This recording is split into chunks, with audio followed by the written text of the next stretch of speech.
വായന, എഴുത്ത്, അനുഭവങ്ങൾ എന്ന വിഷയമാണ് നമ്മളിവിടെ സംസാരിക്കാൻ വേണ്ടി സെലക്ട് ചെയ്തിട്ടുള്ളത്. വായനയെക്കുറിച്ചിട്ട് നമ്മൾക്ക് ഓരോരുത്തർക്കും ഓരോ കാഴ്ചപ്പാടുകളുണ്ടാവും. വായനയുടെ ഒരു ഹിസ്റ്ററി ഉണ്ട്. ഇംഗ്ലീഷിൽ തന്നെ അവൈലബിൾ ആയിട്ടുള്ള വളരെ ബൃഹത്തായ ഒരു പുസ്തകം ദ ഹിസ്റ്ററി ഓഫ് റീഡിങ് എന്ന് പറഞ്ഞിട്ടുള്ളൊരു പുസ്തകമാണ്. അതേസമയം എന്തിനു വായിക്കുന്നു എന്നൊരു ചോദ്യം എല്ലാ സമയത്തും എയറിലുള്ളതുകൊണ്ട് അതിനുള്ള ഉത്തരങ്ങൾ ഓരോ മനുഷ്യരും എല്ലാ സമയത്തും അന്വേഷിച്ചു കൊണ്ടേയിരിക്കും. ഈ സമയത്തും ഇക്കാലത്തും അങ്ങനെയുള്ള കുറേ അന്വേഷണങ്ങളും ഉത്തരങ്ങളൊക്കെ വന്നുകൊണ്ടിരിക്കുന്നുണ്ട്. അപ്പോൾ നമ്മൾ ഓരോരുത്തരും എന്തിനു വായിക്കുന്നു, എങ്ങനെയാണ് വായനയുടെ ഒരു അനുഭവം, എഴുത്തിൻ്റെയൊക്കെ അനുഭവം എങ്ങനെയാണ് എന്ന വളരെ ലളിതമായിട്ടുള്ള ഒരു വിഷയമാണ് നമ്മൾ ഇവിടുന്ന് കൈകാര്യം ചെയ്യുന്നത്. ഈവൻ വായന ഒരു ഇബാദത്താണെന്നൊക്കെ വിശ്വസിക്കുന്ന ആളുകളും അങ്ങനെ തന്നെ ചെയ്യുന്ന ആളുകളൊക്കെ ഉണ്ട്. അതേസമയം എന്ത് വായിക്കണം എന്നതിനെക്കുറിച്ച് നിരന്തരം അന്വേഷിച്ചുകൊണ്ടിരിക്കുകയും മലയാളത്തിൽ നിന്നും ഇംഗ്ലീഷിലേക്കും അറബിയിലേക്കും അങ്ങനെയൊക്കെ പല രൂപങ്ങളിൽ വായനയെ കണ്ടെത്തുന്ന ആളുകളൊക്കെ ഉണ്ട്. അപ്പോൾ ഇതിൻ്റെയൊക്കെ ഓരോരുത്തരുടെയും അഭിരുചി അനുസരിച്ചിട്ടാണ് ഇത്തരം വായനകളൊക്കെ സെലക്ഷനിൽ വരുന്നത്. മലയാളത്തിൽ കുറേയും കൂടി നമ്മൾക്ക് പരിചയമുള്ള റഫീഖ് സർ, അതുപോലെ തന്നെ ഇംഗ്ലീഷിലെയും അറബിയിലെയും ഒക്കെ കുറേ സാഹിത്യകാരന്മാരെയൊക്കെ നമ്മൾക്ക് പരിചയപ്പെടുത്തി തന്ന ലുക്കുമാൻ സഖാഫി ഉസ്താദ്, ഇങ്ങനെ രണ്ടുപേരാണ് നമ്മോട് ഇന്ന് സംസാരിക്കുന്നത്. കഴിഞ്ഞ 2-3 വർഷം മുന്നേ ഇവിടെ റഫീഖ് സർ വന്നിരുന്നു. അപ്പോൾ അദ്ദേഹത്തിൻ്റെ അകത്തുണ്ടായ ഒരു വായനയെക്കുറിച്ചിട്ടുള്ള ധാരണയും കാഴ്ചപ്പാടും വളർച്ചയും ഒന്നും ആയിരിക്കില്ല ഈ സമയത്ത്. അതിനുശേഷം അദ്ദേഹം അന്ന് റിസർച്ച് സ്കോളറായിരുന്നു എന്നാണ് ഞാൻ വിചാരിക്കുന്നത്. ഇപ്പോൾ പ്രൊഫസറായി, പിന്നെ ഒരു ഫെസ്റ്റിവലിൻ്റെ നടത്തിപ്പുകാരനായി, ഇങ്ങനെയൊക്കെ ആയിട്ടുള്ള പുതിയ അനുഭവങ്ങളോടുകൂടിയാണ് അദ്ദേഹം ഇപ്പോഴിവിടെ എത്തുന്നത്. അതുപോലെ തന്നെ ഇംഗ്ലീഷിലും മലയാളത്തിലൊക്കെ പുതിയ കുറേ വായന അനുഭവങ്ങൾ, വിശേഷിച്ചും ഫലസ്തീനുമായി ബന്ധപ്പെട്ടൊക്കെയുള്ള കുറേ പഴയ പുസ്തകങ്ങളുടെ ഒരു എക്സ്പ്ലോറിങ്ങും പുതിയ പുസ്തകങ്ങളുടെ പരിചയപ്പെടലുമൊക്കെ ആയിട്ട് നമ്മുടെ മുന്നിൽ ലൈവായി നിൽക്കുന്ന ഒരാളാണ്. ഈ രൂപത്തിൽ മലയാളത്തിലെയും മലയാളത്തിന് പുറത്തുമുള്ള എഴുത്തിൻ്റെയും വായനയുടെയും അനുഭവങ്ങളും രുചിയും ഒക്കെ കൂടിയിരുന്ന് സംസാരിക്കുക എന്നതാണ് ഇതിൻ്റെ താല്പര്യം. ലുക്മാൻ സാർ ക്ഷണിക്കുന്നു. ഫലസ്തീനുമായിട്ട് ബന്ധപ്പെട്ട് കുറേയധികം വായനകൾ, പ്രത്യേകിച്ച് ഫലസ്തീനികളുടെ ഭാഷയായ അറബിയിലും അവരെക്കുറിച്ചുള്ള ഏറെക്കുറെ ഡോക്യുമെൻറ്റുകൾ കഴിഞ്ഞ 50-60 വർഷത്തിനിടയിൽ വന്നിട്ടുള്ള ഇംഗ്ലീഷിലുമൊക്കെ ഈയിടെ കുറേ നടത്തിയപ്പോൾ പ്രധാനമായിട്ട് അതിൽ സെയ്ദിൻ്റെ, ഞാൻ ഓരോരുത്തർ എഴുതിയതാണ് എങ്കിൽ കൂടെ അത് പ്രധാനമാണെന്നുള്ളതുകൊണ്ട് ആ വിഷയം ഒന്ന് പറഞ്ഞ് തുടങ്ങാമെന്ന് വിചാരിക്കുന്നു. എഡ്വേർഡ് സെയ്ദ് ഫലസ്തീൻ ഏറ്റവും ഗംഭീരമായിട്ട് പ്രസൻറ്റ് ചെയ്ത ഫലസ്തീനി തന്നെ ആയിട്ടുള്ള സ്കോളറാണ്. 48 സെയ്ദിനും കുടുംബത്തിനും ഫലസ്തീൻ വിട്ട് പോരേണ്ടി വരുന്നുണ്ട്. പിന്നീട് അവർ കുറേ കാലം പല സ്ഥലങ്ങളിൽ താമസിച്ച് അദ്ദേഹം പഠനത്തിന് വേണ്ടി US പോകുന്നുണ്ട്. അപ്പോൾ റിച്ച് ഫാമിലി ആയിരുന്നു ഏറെക്കുറെ എഡ്വേർഡ് സെയ്ദിൻ്റേത്. അപ്പോൾ അദ്ദേഹത്തിന് ഫലസ്തീനികളുടെ, തൻ്റെ തന്നെ നാട്ടുകാരുടെ കഷ്ടാരിഷ്ടതകളൊന്നും വേണ്ടത്ര അനുഭവിക്കേണ്ടി വന്നിരുന്നില്ല. ചെറിയ പ്രായത്തിൽ നാട് വിട്ടു പോകുന്നുണ്ട്. അങ്ങനെ ലിറ്റററി ക്രിറ്റിസം ഇതൊക്കെ ആയിരുന്നില്ല അദ്ദേഹത്തിൻ്റെ പഠനം ഉണ്ടായിരുന്നു. 1967 6 ഡേ വാർ നടക്കുന്നതോടുകൂടി എന്താണ് ഫലസ്തീനികൾ അനുഭവിക്കുന്നത്, എങ്ങനെയാണ് അവരുടെ ഹിസ്റ്ററി രേഖപ്പെടുത്തപ്പെട്ടത്, വിശേഷം അന്ന് US സെയ്ദ് എങ്ങനെയാണ് പത്രത്തിൽ അവരെക്കുറിച്ചുള്ള വാർത്തകൾ വരുന്നതെന്നൊക്കെ കുറേ കൂടി സൂക്ഷ്മമായിട്ട് നോക്കുന്നുണ്ട്. അപ്പോൾ അദ്ദേഹം തിരിച്ചറിയാണ് തൻ്റെ ജനത, താൻ അനുഭവിച്ച ജനത അതൊന്നും അല്ലല്ലോ അവതരിപ്പിക്കപ്പെടുന്നത്, അവരുടെ യഥാർത്ഥ ചരിത്രമല്ലല്ലോ രേഖപ്പെടുത്തപ്പെട്ടത്. എന്നിട്ട് അദ്ദേഹത്തിൻ്റെ നേരത്തെയുള്ള പല താല്പര്യങ്ങളും മാറ്റിവെച്ച്, ഏതാണ്ട് സെയ്ദിന് അന്നേരം 34 ജനിക്കുന്ന അദ്ദേഹത്തിന് 30 വയസ്സ് കഴിഞ്ഞിട്ടുണ്ട്, 35 വയസ്സ് കഴിയുന്ന അദ്ദേഹത്തിൻ്റെ ആ ചിന്തയിൽ വലിയൊരു ഷിഫ്റ്റ് വരുവാണ്. അദ്ദേഹം ചരിത്രത്തിലേക്ക്, ഫലസ്തീനുകളിലേക്കൊക്കെ വളരെ യാഥാർത്ഥ്യബോധത്തോടു കൂടി നോക്കുന്നു. അങ്ങനെയാണ് അദ്ദേഹം അറബി സംസാരിക്കാൻ അറിയായിരുന്നെങ്കിലും അതിൻ്റെ ടെക്സ്റ്റൽ ലാംഗ്വേജ് വായിക്കാനോ മനസ്സിലാക്കാനോ ഒന്നും പ്രാപ്തിയില്ലായിരുന്നു. എന്നിട്ട് 3 വർഷം അദ്ദേഹത്തിന് ഒരു അറബി പ്രൊഫസറുടെ അടുത്ത് എല്ലാ ദിവസവും രാവിലെ പോയി 3 മണിക്കൂർ അറബി പഠിച്ച്, അങ്ങനെ അറബിയിലും ഇംഗ്ലീഷിലൊക്കെ ലഭിക്കാവുന്ന ഫലസ്തീനികളെക്കുറിച്ചുള്ള ഏതാണ്ട് എല്ലാ ഡോക്യുമെൻറ്റുകളും ശേഖരിച്ചാണ് അദ്ദേഹം പിന്നീട് ഫലസ്തീനുകളെക്കുറിച്ചുള്ള വർക്കുകൾ എഴുതുന്നത് ദി ക്വസ്റ്റ്യൻ ഓഫ് പാലസ്തീൻ എന്ന് പറയുന്ന ഫലസ്തീൻ പ്രശ്നത്തെ ഹിസ്റ്റോറിക്കലി തന്നെ ക്വസ്റ്റ്യൻ ചെയ്യുന്ന വളരെ പ്രധാനപ്പെട്ട അദ്ദേഹത്തിൻ്റെ പുസ്തകമൊക്കെ അങ്ങനെയാണ് രൂപപ്പെടുന്നത്. അദ്ദേഹത്തിൻ്റെ ഓറിയൻ്റലിസം എന്ന് പറയുന്ന വർക്കിനും അതിൻ്റെ ആമുഖത്തിൽ അദ്ദേഹം ഇത് പറയുന്നുണ്ടെന്നാണ് എൻ്റെ ഓർമ്മ. ഈ ഒരു ഷിഫ്റ്റ്, ഈ ഒരു 6 Day War അദ്ദേഹത്തിൻ്റെ അക്കാഡമിക് ഇൻട്രസ്റ്റിലുണ്ടാക്കി, അദ്ദേഹത്തിൻ്റെ വൈകാരികമായ ഇൻട്രസ്റ്റിലുണ്ടാക്കിയ മാറ്റം, ഇതിലേക്കൊക്കെ ഈ ഓറിയൻ്റൽസ് എന്ന് പറയുന്ന ഒരു കോയിനിങ്ങിന് അതിനെ രൂപപ്പെടുത്തുന്നതിലും ഒക്കെ വളരെ പ്രധാനമായിട്ട് സഹായിക്കുന്നുണ്ട്. ആ അർത്ഥത്തിൽ ഫലസ്തീനെ ഏറ്റവും പ്രധാനമായിട്ട് ഇൻ്റർനാഷണൽ അക്കാഡമിക് ലോകത്തിലും അല്ലാതെ സെയ്ദിൻ്റെ ഭാഷ നിങ്ങൾ വായിച്ചറിയത് അക്കാഡമിക് ആകുമ്പോൾ തന്നെ അത് കുറേ കൂടി റീഡബിൾ ആയിട്ടുള്ള ഒരു ഭാഷയാണ് ഇംഗ്ലീഷിൽ അദ്ദേഹത്തിൻ്റെ പുസ്തകങ്ങളൊക്കെ തന്നെയും. അപ്പോൾ ആ തരത്തിൽ എല്ലാത്തരം കമ്മ്യൂണിറ്റികളിലേക്ക് അദ്ദേഹത്തിൻ്റെ വായന എത്തിക്കുന്നതിൽ ആ പുസ്തകം, അദ്ദേഹത്തിൻ്റെ വർക്കുകൾ സഹായിച്ചിട്ടുണ്ട് എന്നാണ് എനിക്ക് തോന്നിയിട്ടുള്ളത്. പിന്നീട് ഇപ്പോൾ കൺറ്റംപററി ആയിട്ട് നമ്മൾ ഈ ഫലസ്തീൻ പ്രശ്നത്തെ അവതരിപ്പിക്കുന്ന ഒരുപാട് എഴുത്തുകാരിലൂടെ നമ്മൾ കടന്നു പോകുമ്പോൾ ആധുനിക അറബ് സാഹിത്യം ഫലസ്തീൻ തീമുമായിട്ട് ബന്ധപ്പെട്ട് എത്രയോ വർക്കുകൾ വന്നിട്ടുണ്ട്. പ്രത്യേകിച്ച് ഇപ്പോൾ ഫലസ്തീനുമായിട്ട് അരികെ നിൽക്കുന്ന 2 രാഷ്ട്രങ്ങളാണ് ലുബ്നാൻ, അതുപോലെ ജോർദാൻ. മറ്റ് 2 രാഷ്ട്രങ്ങളാണ് സിറിയ, അതുപോലെ ഇറാഖ്. ഇവിടെ നിന്നൊക്കെയുള്ള എഴുത്തുകാർ 1950-കൾക്ക് ശേഷം വന്നിട്ടുള്ള അവരുടെ രചനകളിൽ പല തലത്തിൽ ഫലസ്തീൻ കടന്നു വരുന്നുണ്ട്. കുറേ എഴുത്തുകാർ ഫലസ്തീനിൽ നിന്ന് അങ്ങോട്ട് 1948-ന് ശേഷം നാട് വിട്ട് പോവേണ്ടി വന്ന ആളുകളാണ്. അപ്പോൾ അതിലേറ്റവും പ്രധാനപ്പെട്ട ഒരാൾ, ഇപ്പോൾ ജീവിച്ചിരിക്കുന്ന ആളല്ല, ഗസാൻ കനഫാനി എന്ന് പറയുന്ന നോവലിസ്റ്റ്. നമ്മൾ നിർബന്ധമായിട്ടും വായിക്കേണ്ട ഒരാളാണ് കനഫാനി. 39 വയസ്സ് മാത്രമേ അദ്ദേഹം ജീവിച്ചിട്ടുള്ളൂ. 1972 അദ്ദേഹത്തെ കാറിൻ്റെ പിന്നിൽ ബോംബ് വെച്ച് ഇസ്രായേൽ കൊന്നുകളയുക ചെയ്യുന്നത്. അപ്പോൾ കനഫാനി ഒരേ സമയം ഒരു പബ്ലിക് ഇൻ്റലക്ച്വലായിരുന്നു, അതേസമയം നോവലിസ്റ്റും ആയിരുന്നു. കനഫാനി ഭയങ്കര റിച്ചായിട്ടുള്ളൊരു ഫാമിലിയിലാണ് ഫലസ്തീനിൽ ജനിക്കുന്നത് 1935. അപ്പോൾ ഫ്രഞ്ച് സ്കൂളിലൊക്കെയാണ് അദ്ദേഹം വിദ്യാഭ്യാസം നേടുന്നത്. പക്ഷേ പിന്നീട് ഫലസ്തീനികളുടെ ഭൂമിയും അവരുടെ സ്വത്തുക്കളൊക്കെ ഇസ്രായേൽ പിടിച്ചടക്കി ഒന്നുമില്ലാതെയാണ് അദ്ദേഹം കുടുംബമൊക്കെ ഫലസ്തീനിൽ നിന്ന് വിട്ടുപോകുന്നത്. അപ്പോൾ ആ ഓർമ്മകൾ, ഫലസ്തീൻ്റെ സമ്പന്നത, അതിൻ്റെ ധാരാളിത്തം, അതിൻ്റെ പൈതൃകവും സ്വത്തൊക്കെ അനുഭവിക്കുകയും അതൊന്നുമില്ലാതെ പോവേണ്ടി വരുന്ന ഓർമ്മകൾ. ഇതുൻ ഇല ഹൈഫയിലേക്കുള്ള മടക്കം എന്നൊക്കെ പറയുന്ന അദ്ദേഹത്തിൻ്റെ വർക്ക്. അദ്ദേഹം ഈ സയണിസത്തെ ക്വസ്റ്റ്യൻ ചെയ്യുന്ന ഗംഭീരമായൊരു വർക്ക് അദ്ദേഹത്തിന് ഇംഗ്ലീഷിലും അത് ഇപ്പോൾ ട്രാൻസ്ലേഷൻ ലഭ്യമാണ്. ഈ വർഷത്തെ ഫലസ്തീൻ ബുക്ക് പ്രൈസിന് മിക്കവാറും കിട്ടാൻ സാധ്യതയുള്ളൊരു പുസ്തകമാണ് ഈ അദ്ദേഹത്തിൻ്റെ ഈ പറയുന്ന എന്താണ് സയണിസത്തിൻ്റെ മെത്തഡോളജി എന്ന് പറയുന്ന. കാരണം അതിന് നേരത്തെ ആശ്രയിക്കപ്പെട്ടിരുന്ന ഡോക്യുമെൻറ്റുകളോ അല്ലെങ്കിൽ വൈജ്ഞാനിക രീതികളോ അതിൽ നിന്നൊക്കെ അപ്പുറത്തേക്ക് ജീവിതകാലം മുഴുവൻ ഭയങ്കരമായിട്ടുള്ള ആക്ടിവിസ്റ്റായിരുന്നു, ഗംഭീരമായിട്ടുള്ള എഴുത്തുകാരനായിരുന്നു. അപ്പോൾ അത്തരത്തിലുള്ള വർക്കുകൾ ഇപ്പോൾ പുതിയ തലമുറയിൽ നമ്മൾ നോക്കുമ്പോൾ ഇപ്പോൾ ഗസാൻ കനഫാനിയെ പോലുള്ള കവികൾ എഴുതുന്ന കവിതകൾ, ഒരുപാട് എഴുത്തുകാർ ഫലസ്തീനിൽ നിന്ന് അവർക്കെപ്പോഴും ഈ എഴുത്തെന്ന് പറയുന്ന എപ്പോഴും സർവൈവലിന് വേണ്ടിയിട്ടുള്ള, അതിജീവനത്തിന് വേണ്ടിയുള്ള, തങ്ങൾക്ക് ഓർമ്മകൾ മാത്രമാണ് ഉള്ളത് അറിഞ്ഞുകൊണ്ട് അതിനെ ഡോക്യുമെൻ്റ് ചെയ്യാനുള്ള ഒരു വഴിയായിട്ട് സ്വീകരിച്ചിരിക്കുന്ന ഈ വായനകൾ, വിശേഷിച്ചും അതിനെ അറബിയിൽ വായിക്കുക എന്ന് പറയുന്നത് നമുക്ക് കുറേ കൂടി അതിൻ്റെ ആ ഭാഷയിൽ അതിൻ്റെ വൈകാരികത കുറേ കൂടി അറിയാൻ കഴിയും. അത്തരം വായനകൾ ഫലസ്തീനുകളെക്കുറിച്ച് നടത്തുക പ്രധാനമാണെന്നാണ് ഞാൻ വിചാരിക്കുന്നത്. ഇപ്പോഴും ദർവീഷിൻ്റെയൊക്കെ കുറച്ച് കവികളുടെ മാത്രമാണ് ഫലസ്തീനികൾ എന്നുള്ള നിലയിൽ മലയാളത്തിലേക്ക് പോപ്പുലറൈസ് ഇത് വന്നിട്ടുള്ളത്. ദർവീഷ് അതിലേറ്റവും പ്രധാനപ്പെട്ട കവിയാണ്. അതല്ലാതെ തന്നെ പ്രധാനപ്പെട്ട ഒരുപാട് കവികൾ, ഒരുപാട് നോവലിസ്റ്റുകൾ, ഒരുപാട് റൈറ്റേഴ്സ് ഫലസ്തീനികളുണ്ട്. അവരൊരു മഹ്ജർ ലിറ്ററേച്ചർ, പ്രത്യേകിച്ച് ഫലസ്തീനിൽ നിന്ന് കുടിയേറി വെസ്റ്റിലും പല രാജ്യങ്ങളിലായിട്ട് ജീവിക്കുന്ന ആളുകൾ എഴുതിയിട്ടുള്ള അവരുടെ പ്രവാസ സാഹിത്യങ്ങൾ ആധുനിക അറബിയിൽ വളരെ പ്രധാനപ്പെട്ട ഒരു ഏരിയയാണ്.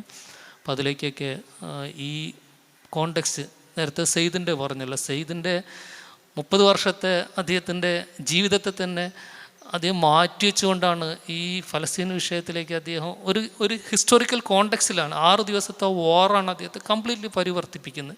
പലയിടത്തും ചെയ്ത് രേഖപ്പെടുത്തിയിട്ടുണ്ട്. അപ്പോൾ ഇത്തരം ചില കോണ്ടെക്സ്റ്റുകൾ, നമ്മളുടെ ചിന്തകൾ, നമ്മളുടെ വായനകൾ, നമ്മളുടെ പെർസ്പെക്റ്റീവുകൾ അതിന് വേറെ തന്നെ ദിശ വരാൻ കാരണമെന്നാണ് ഞാൻ കരുതുന്നത്. ഫലസ്തീനുമായി ബന്ധപ്പെട്ട് 1500-ലേറെ പുസ്തകങ്ങളുള്ള ഒരു കളക്ഷൻ്റെ ഒരു ലിങ്ക് FB എങ്ങാനും വന്നിരുന്നു. പക്ഷേ വളരെ പെട്ടെന്ന് തന്നെ FB അത് റിമൂവ് ചെയ്തു.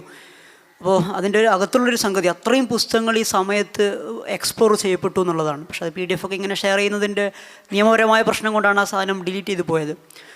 ഓക്കെ, മലയാളത്തിൽ നമ്മൾക്കറിയാം, ഇപ്പോൾ റഫീഖ് സാറിൻ്റെ തന്നെ ലേറ്റസ്റ്റ് ആയിട്ട് വന്ന 2 വർക്കുകൾ, ഒന്ന് ടി ഉബൈദിനെ കുറിച്ചിട്ടുള്ളത്, മറ്റൊന്ന് വൈദ്യരെ കുറിച്ചിട്ടുള്ള വർക്ക് വന്നിട്ടുണ്ട്.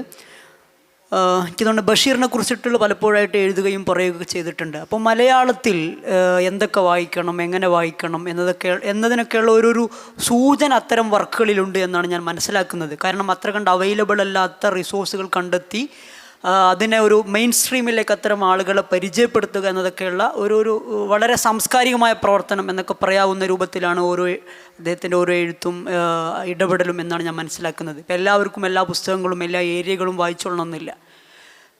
പലരെ സംബന്ധിച്ച് ചില പുസ്തകങ്ങൾ ഗുഡ് ബുക്സ് ആയിരിക്കും, ചിലത് ബാഡ് ബുക്സ് ഒക്കെ ആയിരിക്കും. അപ്പം എല്ലാ പുസ്തകങ്ങളും വായിച്ചോളണമെന്നില്ല. പക്ഷേ എന്തിനു വായിക്കുന്നു എന്നുള്ളൊരു ചോദ്യം എല്ലാ സമയത്തും എല്ലാവരുടെ ഉള്ളിലുണ്ടാവും. പക്ഷേ ഈ സമയത്ത് എനിക്ക് തോന്നുന്നൊരു കാര്യം, നമ്മൾ വായിച്ചില്ലെങ്കിൽ സോഷ്യൽ മീഡിയ നമ്മളെ ട്രാപ്പ് ചെയ്യുമെന്നുള്ളതാണ്. അത് എൻ്റെ ഒരു വീക്ഷണമാണ്. നിങ്ങൾക്ക് വേറെ വ്യത്യസ്ത വീക്ഷണങ്ങളുണ്ടാവാം. ഈ വായനയെക്കുറിച്ചിട്ടുള്ള പുതിയ കാലത്ത് പ്രത്യേകിച്ചും വേണ്ട ഒരു വായന രീതിയെക്കുറിച്ചിട്ട് അനുഭവത്തിൻ്റെ വെളിച്ചത്തിൽ റഫീഖ് സാർ സംസാരിക്കും. ഞാൻ ലുക്മാനെ പോലെ ഒരു വലിയ വായനക്കാരനൊന്നുമല്ല. അതുകൊണ്ട് അല്പം ഞാൻ തൊട്ടുമുമ്പ് പറയായിരുന്നു, എൻ്റെ ഒരു ആവശ്യത്തിന് വേണ്ടിയിട്ടുള്ള വായന മാത്രമേ എനിക്കുള്ളൂ. അതുകൊണ്ട് 1-2 കാര്യം മാത്രം പറഞ്ഞ് ഞാൻ ലുക്മാനിലേക്ക് വീണ്ടും പോകും. കാരണം ലുക്മാൻ പറയുന്നത് നമുക്ക് കേൾക്കേണ്ടതുണ്ട്. ഞാൻ പറയുന്നത് എന്ന് പറഞ്ഞു കഴിഞ്ഞാൽ പരമാവധി നമുക്കെല്ലാം അറിയാവുന്ന കാര്യങ്ങൾ ഞാൻ സംഗ്രഹിച്ച് പറയുക മാത്രമേ ചെയ്യുള്ളൂ. അപ്പോൾ ഒരു റൗണ്ട് കൂടി നമുക്ക് ലുക്മാനിലേക്ക് പോകണം. വളരെ കുറഞ്ഞ സമയം മാത്രം ഞാൻ അടുത്ത് 1-2 കാര്യം പറഞ്ഞ് അവസാനിപ്പിക്കാം. ഒന്ന്, എനിക്ക് വായന, എഴുത്ത്, അനുഭവം എന്നതാണ് നമ്മളുടെ ശീർഷകം തോന്നുന്നു. അതിൽ ഒരു പോയിൻ്റാണ് എനിക്ക് ഊന്നി പറയാനുള്ളത്. ഒന്ന്, ലുക്മാൻ ഇവിടെ പറഞ്ഞതിൻ്റെ തുടർച്ച തന്നെയാണ്. ഈ എഴുത്ത് എന്ന് പറഞ്ഞാൽ എന്താണ് എന്നതിനെ സംബന്ധിച്ച് ഇപ്പം വളരെ മോഡേണായ എഴുത്ത് എന്താണ്, അതിന് എനിക്ക് ഉദാഹരിക്കാനുള്ള ഏറ്റവും ആദ്യത്തെ ഒരു ഉദാഹരണം എന്ന് പറയുന്നത് പൊയ്കേൽ അപ്പച്ചൻ്റെ വളരെ പ്രസിദ്ധമായ ഒരു കവിതയുണ്ട്, കാണുന്നില്ല ഒരക്ഷരവും എൻ്റെ വംശത്തെപ്പറ്റി എന്ന് പറയുന്ന വളരെ പ്രസിദ്ധമായ ഒരു വരിയുണ്ട്. ആ വരിയൊന്ന് ഉദാഹരണമായിട്ട് മുൻപോക്ക് വെക്കാനാണ് ഞാൻ ആഗ്രഹിക്കുന്നത്. എന്താണ് അക്ഷരം ചെയ്യുന്നത് എന്നുള്ളതിനെ സംബന്ധിച്ച്. കാണുന്നില്ല ഒരക്ഷരവും എൻ്റെ വംശത്തെപ്പറ്റി എന്നാണ്. ഒരക്ഷരവും കാണുന്നില്ല എന്ന് അദ്ദേഹം പറയുന്നത്. ഇപ്പം ഈ അക്ഷരം ചെയ്യുന്നത് എന്താണ്? എഴുത്തിലേക്ക് പ്രവേശിക്കുന്നതോടുകൂടി മറ്റൊരു നിലയിൽ ഇത് പറയുകയാണെങ്കിൽ ഭവം, അനുഭവം എന്നൊരു സങ്കല്പനുണ്ട് നമ്മൾ സാധാരണ പറഞ്ഞു വരാറുള്ളത്. ഭവം എന്നതുകൊണ്ട് ഉദ്ദേശിക്കുന്നത് ഇൻസിഡൻറ്റുകളാണ്, ഭവിച്ചു കഴിഞ്ഞത്. ധാരാളം ഇൻസിഡൻസ് നമ്മളുടെ നിത്യജീവിതത്തിൽ ഉണ്ടാവുന്നുണ്ട്. പക്ഷേ ഈ ഇൻസിഡൻസ് ഒന്നും അനുഭവമായി മാറില്ല. ഈ ഇൻസിഡൻസ് അനുഭവമായി മാറണമെങ്കിൽ, ഭവം അനുഭവമാകണമെങ്കിൽ അത് ഭാഷയിലൂടെ ആഖ്യാനം ചെയ്യപ്പെടണം. ഭാഷ എന്ന് പറയുന്നത് ഒരു മധ്യസ്ഥതയാണ്. ഭാഷയിലൂടെ ആഖ്യാനം ചെയ്യപ്പെടുമ്പോഴാണ് ഈ ഭവം അനുഭവമായി മാറുക. അതുകൊണ്ട് ഈ പൊതുസമൂഹത്തിൽ നിന്നും മാർജിനലൈസ് ചെയ്യപ്പെട്ടു പോയ, അപരവൽക്കരിക്കപ്പെട്ടു പോയിട്ടുള്ള മനുഷ്യരുടെ ജീവിതവും അവരുടെ ചരിത്രവും നമ്മളുടെ ഭാഷയിലേക്ക് ആഖ്യാനം ചെയ്യപ്പെടുമ്പോഴാണ് അതൊരു സമൂഹത്തിൻ്റെ അനുഭവമായി മാറുക. ഇത് വളരെ നന്നായി തെളിയുന്ന, പെട്ടെന്ന് എനിക്ക് ഓർമ്മ വരുന്ന ഒരു ഉദാഹരണം കൂടി ചൂണ്ടിക്കാണിക്കാനുള്ളത്, ബാല്യകാല സഖിയുടെ അവതാരികയിൽ MP പോള് ഒരു നിരീക്ഷണം മുന്നോട്ട് വെക്കുന്നുണ്ട്. അദ്ദേഹം പറയുന്നത്, തിരണ്ട് കല്യാണം സാഹിത്യത്തിൻ്റെ വിഷയമാകാമെങ്കിൽ കെട്ട് കല്യാണവും സാഹിത്യത്തിൻ്റെ വിഷയമാകാമെന്ന് ഈ കൃതി തെളിയിക്കുന്നു എന്ന് ആമുഖത്തിൽ അദ്ദേഹം പറയുന്നുണ്ട്, അവതാരികയിൽ പറയുന്നുണ്ട്. ഒരർത്ഥത്തിൽ എഴുത്ത് ചെയ്യുന്നത് ഇതാണ് എന്ന് പറഞ്ഞാൽ തെറ്റില്ല. ബഷീറിൻ്റെ എഴുത്ത് ചെയ്തത് വിശാലാർത്ഥത്തിൽ എന്താണ്? അത് മാർക്ക കല്യാണം കൂടി സാഹിത്യത്തിൻ്റെ വിഷയമാവുകയും മാർക്ക കല്യാണം കൂടി മലയാളിയുടെ അനുഭവമാവുകയും, അഥവാ അതുവരെ മാർജിനലൈസ് ചെയ്യപ്പെട്ടു പോയിട്ടുള്ള ഒരു കമ്മ്യൂണിറ്റിയുടെ ജീവിതത്തെ മലയാളിയുടെ അനുഭവത്തിലേക്ക് ഉൾച്ചേർക്കുകയാണ് ചെയ്യുന്നത്. അപ്പം ബഷീർ തന്നെ ഞാൻ എഴുതി തുടങ്ങുന്നത് എന്തുകൊണ്ടാണ് എന്ന് പറയുമ്പോൾ അദ്ദേഹം പറയുന്നത്, വൈക്കത്ത് അഷ്ടമി നാളിൽ, ഉത്സവ നാളുകളിൽ വാങ്ങിക്കുന്ന പുസ്തകങ്ങൾ എല്ലായ്പ്പോഴും അതിലെ വില്ലന്മാരായിട്ട് അവതരിപ്പിക്കപ്പെട്ടിട്ടുള്ളത് മുസ്ലിങ്ങളായ കഥാപാത്രങ്ങളായിരിക്കും. കൊമ്പമീശയുമായിട്ട് ഒരു ഹിംസ, ഏത് നിലയിലും ഹിംസ ചെയ്യാൻ ഒരു മടിയില്ലാത്ത നിലയിലുള്ള കാരിക്കേച്ചറുകളാണ് മുസ്ലിം കമ്മ്യൂണിറ്റിയെ സംബന്ധിച്ച് ഈ ചെറു പുസ്തകങ്ങൾ, അന്ന് ഈ സമാന്തര പ്രസിദ്ധീകരണങ്ങൾ പോലെയുള്ള ചെറു നോവലുകൾ ഉണ്ടാവുമല്ലോ, അതിലൊക്കെ വരുന്നത്. അപ്പോൾ അത് വായിച്ചു കഴിഞ്ഞപ്പോഴാണ് എനിക്ക് തോന്നിയത്, ഇങ്ങനെയൊന്നും അല്ലല്ലോ ഞാൻ കാണുന്ന ആളുകൾ, എനിക്കറിയാവുന്ന മുസ്ലിം സമുദായത്തിൽപ്പെട്ട ആളുകൾ ഇങ്ങനെയല്ലല്ലോ എന്ന് തിരിച്ചറിയുമ്പോഴാണ് അദ്ദേഹം എഴുതി തുടങ്ങുന്നതെന്ന് ഒരിടത്ത് പറയുന്നുണ്ട്. മറ്റൊരു സ്ഥലത്ത് ഈ ബഷീറിൻ്റെ ആദ്യത്തെ കഥ എൻ്റെ തങ്കം എന്നാണ് ആ കഥയുടെ പേര് തന്നെ. അത് അദ്ദേഹം എഴുതി തുടങ്ങുന്നതും ഈ നിലയിലുള്ള ഒരു അനുഭവത്തിൻ്റെ തുടർച്ചയിലാണ്. ഈ ഗോവിന്ദബൈ എന്ന് പറയുന്ന ആളുടെ ഒരു ജയകേസരി പത്രത്തിൽ തൊഴിൽ തേടി പോവുകയും കഥ എഴുത്ത് എന്നൊരു തൊഴിൽ സ്വീകരിക്കുകയും അങ്ങനെ എന്ത് കഥ എഴുതും ഇങ്ങനെ ആലോചിച്ചുകൊണ്ടിരിക്കുമ്പോൾ താഴെ മുനിസിപ്പൽ പൈപ്പിൽ വെള്ളം എടുക്കാൻ വേണ്ടിയിട്ട് ഒരു പെൺകുട്ടി വരുന്നത് മുകളിൽ നിന്ന് കാണുകയും ആ പെൺകുട്ടി നമ്മുടെ സോക്കോൾഡ് സൗന്ദര്യ സങ്കല്പത്തിന് പുറത്തുള്ള അത്യാവശ്യം കറുത്തിട്ടുള്ള പല്ലുന്തിയ ഒരു പെൺകുട്ടിയാണ്. അപ്പോഴാണ് ബഷീർ പറയുന്നത്, ഇങ്ങനെയുള്ള മനുഷ്യരുടെ കഥകളൊന്നും നമ്മുടെ സാഹിത്യത്തിൽ വന്നിട്ടില്ലല്ലോ എന്ന ആ സ്പാർക്കിൽ നിന്നാണ് ഞാൻ എഴുതി തുടങ്ങുന്നത്. ആ കഥയാണ് എൻ്റെ തങ്കം എന്ന ബഷീറിൻ്റെ പ്രസിദ്ധീകരിക്കപ്പെട്ട ആദ്യ കഥ. ബഷീർ സാഹിത്യം ചെയ്തത് എന്താണെന്ന് വെച്ച് കഴിഞ്ഞ് കഴിഞ്ഞാൽ, പുറത്തായിപ്പോയ, ശരിയായി പറഞ്ഞു കഴിഞ്ഞ് കഴിഞ്ഞാൽ ആധുനിക കേരളീയ അവബോധം മാർജിനലൈസ് ചെയ്ത് കളഞ്ഞ, അപരവൽക്കരിച്ച് കളഞ്ഞ, അത് മുസ്ലിം എന്നുള്ള കേവലാർത്ഥത്തിലല്ല ഞാൻ പറയുന്നത്, മറിച്ച് പുറമ്പോക്കിലായിപ്പോയ മനുഷ്യരുടെ ഈ ഭവങ്ങളെ, അവരുടെ ജീവിത ചരിത്രത്തെ സാഹിത്യത്തിലേക്ക് പ്രവേശിപ്പിക്കുകയാണ് ചെയ്തത്. ഈ പ്രവേശനത്തിന് വലിയ നിലയിലുള്ള മാനങ്ങളുണ്ട് എന്ന് നമ്മൾ കാണേണ്ടിയിരിക്കുന്നു. കാരണം അത് കടന്നു വന്നിട്ടില്ല എങ്കിൽ, ഭാഷയിലേക്ക് ഈ മനുഷ്യരുടെ ജീവിതം കടന്നു വരാത്തിടത്തോളം കാലം ഇവരെല്ലാം ഇപ്പോഴും അപരവൽക്കരിക്കപ്പെടുന്ന മനുഷ്യർ തന്നെയായി മാറും. അതുകൊണ്ടാണ് പൊയ്കലപ്പച്ചൻ പറയുന്നത്, കാണുന്നില്ല ഒരക്ഷരവും എൻ്റെ വംശത്തെ പറ്റി, എഴുത്ത് കാണുന്നില്ല എന്നാണ് അദ്ദേഹം പറയുന്നത്. എഴുത്തിലേക്ക് പ്രവേശനം ലഭിച്ചില്ല എങ്കിൽ ഏത് ജനവിഭാഗവും അപരമായി തന്നെ തുടരും. അവരെ മാർജിനലൈസ് ചെയ്യാൻ താരതമ്യേന എളുപ്പമാണെന്ന് തോന്നുന്നു. അപ്പോൾ ബഷീർ ചെയ്തത് ഒരർത്ഥത്തിൽ സെയ്ദ് ചെയ്തതിനെ കുറിച്ച് ലുക്മാൻ പറഞ്ഞത് നമ്മളുടെ ഒരു കോണ്ടസ്റ്റിലേക്ക് കൊണ്ടുവരികയാണെങ്കിൽ ബഷീറോ അല്ലെങ്കിൽ ഇപ്പം ലാസ്റ്റ് ഞാൻ നോക്കിയത് വേറൊരു ആവശ്യത്തിന് വേണ്ടി യു എ ഖാദറിൻ്റെ വർക്കുകൾ നോക്കുമ്പോഴാണ് ഒരർത്ഥത്തിൽ അതിൻ്റെ ഒരു അനുഭവത്തിൻ്റെ വലുപ്പം തിരിച്ചറിയാൻ പറ്റുന്നത്. ഇപ്പം മുകുന്ദൻ പറയുന്നുണ്ടല്ലോ ഒരിടത്ത്, നമുക്ക് വലിയ പലായനങ്ങളുടെ ചരിത്രമില്ല, നമുക്ക് വലിയ ലോകമഹായുദ്ധങ്ങളുടെ ചരിത്രമില്ല, വലിയ പീഡകളുടെ ചരിത്രമൊന്നുമില്ല. വാസ്തവത്തിൽ അത് ശരിയുമാണ്. വലിയ പലായനങ്ങളോ യുദ്ധമൊന്നും നമ്മൾ നേരിട്ട് ബാധിച്ചിട്ടില്ല, വേണേൽ ക്ഷാമമായിട്ടൊക്കെ ബാധിച്ചിട്ടുണ്ട് എന്ന് പറയാമെന്നുള്ളതല്ലാതെ. പക്ഷേ യു എ ഖാദറിൻ്റെ ജീവിതം അങ്ങനെയല്ല, ഐതിഹാസികമായ ജീവിതമാണ്. നിങ്ങൾ അദ്ദേഹത്തിൻ്റെ ആത്മകഥകളിലൂടെയൊക്കെ കടന്നുപോയി കഴിഞ്ഞ് കഴിഞ്ഞാൽ, പല അനുഭവക്കുറിപ്പുകളിലൂടെയും കടന്നുപോയി കഴിഞ്ഞ് കഴിഞ്ഞാൽ എത്രമാൽ പീഡ അനുഭവിച്ച ജീവിതമാണ്. 7-ാം വയസ്സിൽ, അതുവരെ 7 വയസ്സ് വരെ ബർമീസ് മാതൃഭാഷയായി ജീവിച്ചിരുന്നൊരു കുട്ടി 7-ാം വയസ്സിൽ വാപ്പേൻ്റെ കൂടെ കൊയിലാണ്ടിയിലേക്ക് വരികയാണ്. ആ വരവ് എന്ന് പറയുന്നത് ദുരിതപൂർണമായ യാത്രയാണ്. വസൂരി പിടിച്ചിട്ട്, ചൊറി പിടിച്ചിട്ട്, ആകെ എന്താ പറയുക, ചോരയും ചലവും ഒലിക്കുന്ന ഈ കുട്ടിയെയും കൊണ്ടാണ് അയാളുടെ വാപ്പ എത്രയോ കാതം നടന്നിട്ട് അഭയാർത്ഥി ക്യാമ്പിലെത്തുന്നത്.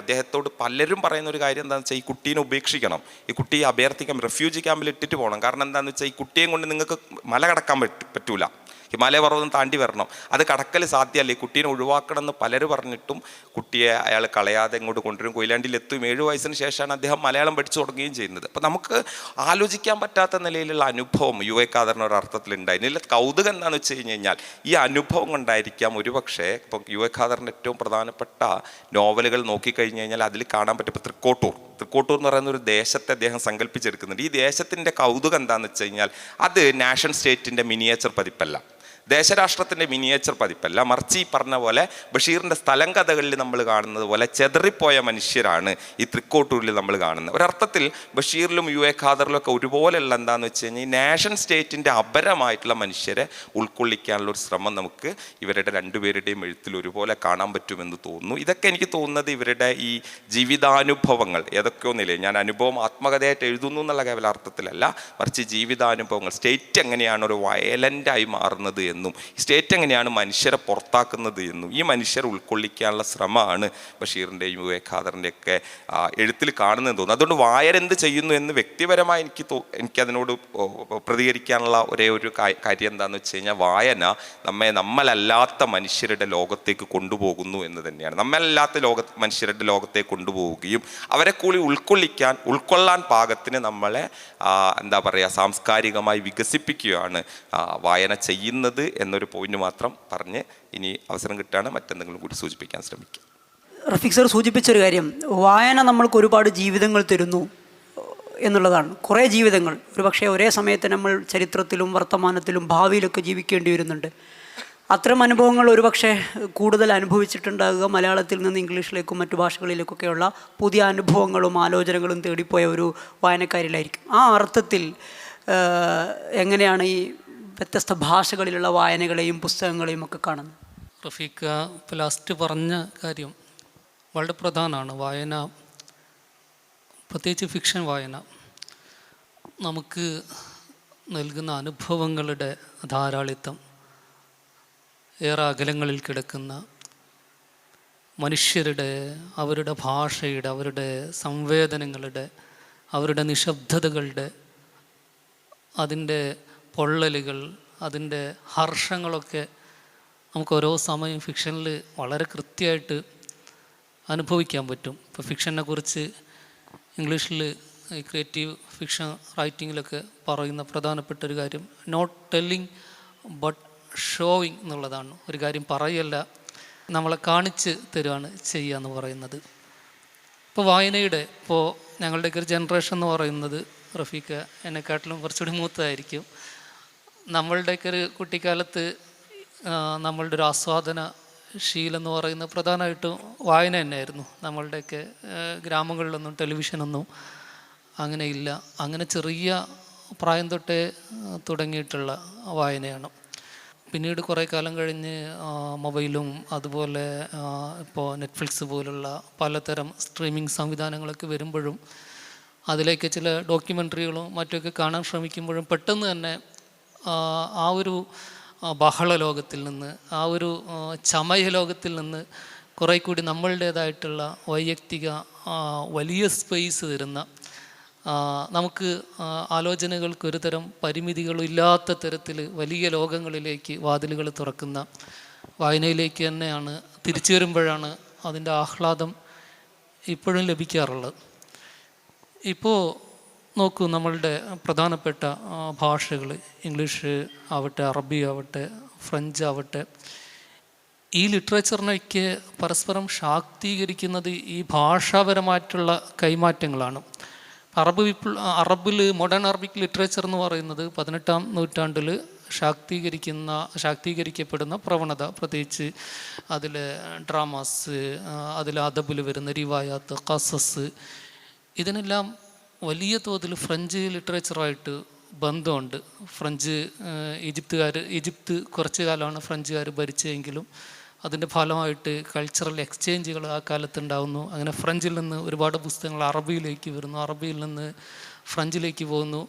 അങ്ങനെയാണ് അറബ് ഭാഷയുടെ ഒരു പുതിയൊരു പ്രവണത. ഇപ്പോൾ നമ്മൾ വായിക്കുന്ന കൺറ്റംപററി അറബിക് ഫിക്ഷൻ എന്നൊക്കെ പറയുന്നത് ഈ ഒരു 18-ാം നൂറ്റാണ്ടിന് ശേഷം അതിൻ്റെ ഒരു സ്റ്റൈൽ തന്നെ ഈ ഒരു ഭാഷാപരമായ കൊടുക്കൽ വാങ്ങലുകളിലൂടെ നടക്കുന്നതാണ്. ഇപ്പോൾ മലയാളത്തിലെ ആദ്യത്തെ നോവൽ ഇന്ദുലേഖ, അതിൻ്റെ ആമുഖത്തിൽ തന്നെ ചന്തുമേനോൻ പറയുന്നുണ്ട്, അദ്ദേഹം ഒരുപാട് ഇംഗ്ലീഷ് പുസ്തകങ്ങളൊക്കെ വായിച്ചതാണ് ഇതിന് പ്രചോദനമായത്, അങ്ങനെ എന്നെ രസിപ്പിച്ചു ആ പുസ്തകങ്ങൾ. അപ്പോൾ അതുപോലെ മലയാളത്തിൽ എഴുതിയാൽ അത് നമ്മുടെ നാട്ടുകാരെ കൂടി രസിപ്പിക്കുമല്ലോ എന്നുള്ള ആലോചനയിൽ നിന്നാണ് അദ്ദേഹം ഏതാണ്ടൊരു ഇംഗ്ലീഷ് ലിറ്ററേച്ചറിൻ്റെ ഒരു പ്രേമ കഥയുടെ, അതേസമയം തന്നെ ആ കാലഘട്ടത്തിൽ നിലനിന്നിരുന്ന സോഷ്യൽ ഡോമിനൻസിനെയൊക്കെ ചലഞ്ച് ചെയ്യുന്ന തരത്തിലുള്ള കഥാപാത്രങ്ങൾ നിർമ്മിച്ചുകൊണ്ട് അദ്ദേഹം അത് അവതരിപ്പിക്കുന്നു. ആ കാലഘട്ടത്തിൽ അങ്ങനെ ഒരു പുസ്തകം എഴുതുക എന്ന് പറയുന്നത് ഭയങ്കര വെല്ലുവിളിയായിരുന്നു. അപ്പോൾ അതിലേക്കുള്ള ആശയങ്ങൾ, അതിനുള്ളൊരു ഭാഷ, അതിനെ ചമയമൊരുക്കുന്നതിന് വേണ്ടിയിട്ട് അദ്ദേഹത്തിന് വേണ്ട കാര്യങ്ങളൊക്കെ തന്നെയും ഈ ഒരു അദ്ദേഹത്തിൻ്റെ വായന മലയാളം വിട്ട് ഇംഗ്ലീഷിലേക്ക് പോയതുകൊണ്ടാണ് സാധ്യമായതെന്നാണ് ഞാൻ വിചാരിക്കുന്നത്. അപ്പോൾ ആഫ്രിക്കയിലെ മനുഷ്യരെക്കുറിച്ചൊക്കെ അവരൊക്കെ എഴുതിയിട്ടുള്ള കഥകൾ എനിക്കൊന്ന് നമ്മൾ അതിശയിപ്പിക്കുന്ന കഥകൾ. ഒരുപക്ഷെ നമുക്ക് ബ്രിട്ടീഷ് ജീവിതമായിട്ട് നമ്മളുമായിട്ട് ഭൂമിശാസ്ത്രപരമായിട്ടും കാലാവസ്ഥയിലൊക്കെ സംസ്കാരത്തിലൊക്കെ വലിയ അന്തരമുള്ള മനുഷ്യരാണ് യൂറോപ്യൻസ് എന്ന് പറയുന്നത്. അതേസമയം ആഫ്രിക്കയിലെ മനുഷ്യർ അവർ നമ്മളെപ്പോലെ കുടുംബപരമായിട്ട് ജീവിക്കുന്ന, കുറേ കൂടി ഗോത്രീയ സംസ്കാരമുള്ള, കുറേ കൂടി മതപരമായിട്ടുള്ള, അതുപോലെ തന്നെ മിത്തുകളൊക്കെ നിലനിൽക്കുന്ന മനുഷ്യരാണ്. അപ്പോൾ എനിക്ക് ഏറ്റവും ഇഷ്ടം ഇപ്പോൾ ബ്രിട്ടീഷ് നോവലുകളൊക്കെ ഒരു പക്ഷേ ഭാഷാപരമായ കൗതുകത്തോടു കൂടി വായിക്കാറുണ്ട്. കനേഡിയൻ US വർക്കുകളൊക്കെ വായിക്കുമ്പോഴും എനിക്ക് നമ്മളുടേതാണ് എന്ന് കൂടുതൽ അനുഭവപ്പെടാറുള്ള പുസ്തകങ്ങളൊക്കെ കുറേ കൂടി ആഫ്രിക്കയിൽ നിന്ന്, അതുപോലെ അറബ് ലോകത്തു നിന്ന് വരുന്ന വർക്കുകളാണ്. ആഫ്രിക്കയിലെ ഇപ്പോൾ മുഹമ്മദ് നസീഹ് അലി എന്ന് പറയുന്ന ഒരു കഥാകൃത്തുണ്ട്. ന്യൂയോർക്കറിലൊക്കെ അദ്ദേഹം എഴുതിയിട്ടുള്ള കഥകൾ, മല്ലം സെയിൽ എന്നൊക്കെ പറയുന്ന ഗംഭീരമായിട്ടുള്ള കഥകൾ. അപ്പോൾ ആ കഥ വായിക്കുമ്പോൾ മദ്രസയിലേക്ക് പഠിക്കാൻ പോകുന്നതും അവിടെ നിന്ന് ഖബറിനെ കുറിച്ച് പഠിക്കുന്നതും, അപ്പോൾ ഖബറിനടുത്തൂടെ നടക്കാൻ പോകുന്ന ഒരു കുട്ടി അങ്ങനെ രാത്രി നടക്കാൻ പേടിയാവുന്നതൊക്കെ ആയിട്ട് ബന്ധപ്പെട്ട് നമ്മളുടെ ഒരു കുട്ടിക്കാലം, നമ്മൾ അനുഭവിച്ച ലോകം, ഇതൊക്കെ കൂടെ ശരിക്ക് ആ ഒരു പ്രതീതി നമുക്ക് കൃത്യമായിട്ട് ലഭിക്കുന്ന തരത്തിലുള്ള വർക്കുകളാണ് ആഫ്രിക്കയിൽ നിന്നുള്ള അറബ് എഴുത്തുകാരുടെ വർക്കുകളും ഒക്കെ തന്നെ നമുക്ക് കുറേ കൂടി നമ്മളുമായിട്ട് റിലേറ്റ് ചെയ്യാൻ പറ്റുന്നുണ്ട് എന്നുള്ളതാണ്. പക്ഷേ ഇവരുടെയൊക്കെ വലിയൊരു ക്വാളിറ്റി എന്ന് പറയുന്നത്, ഇപ്പോൾ ഞാനെപ്പോഴും ആലോചിക്കാറുള്ള ഒരു കാര്യം, ഇപ്പോൾ ആഫ്രിക്കൻ റൈറ്റേഴ്സ്, ഇപ്പോൾ ബ്രിട്ടീഷുകാർ ഇന്ത്യ കോളനി വൽക്കരിക്കുന്ന ഒരുപാട് കാലം ആഫ്രിക്കനിലെ പല രാഷ്ട്രങ്ങളും അവർ കോളനി വൽക്കരിക്കുന്നു.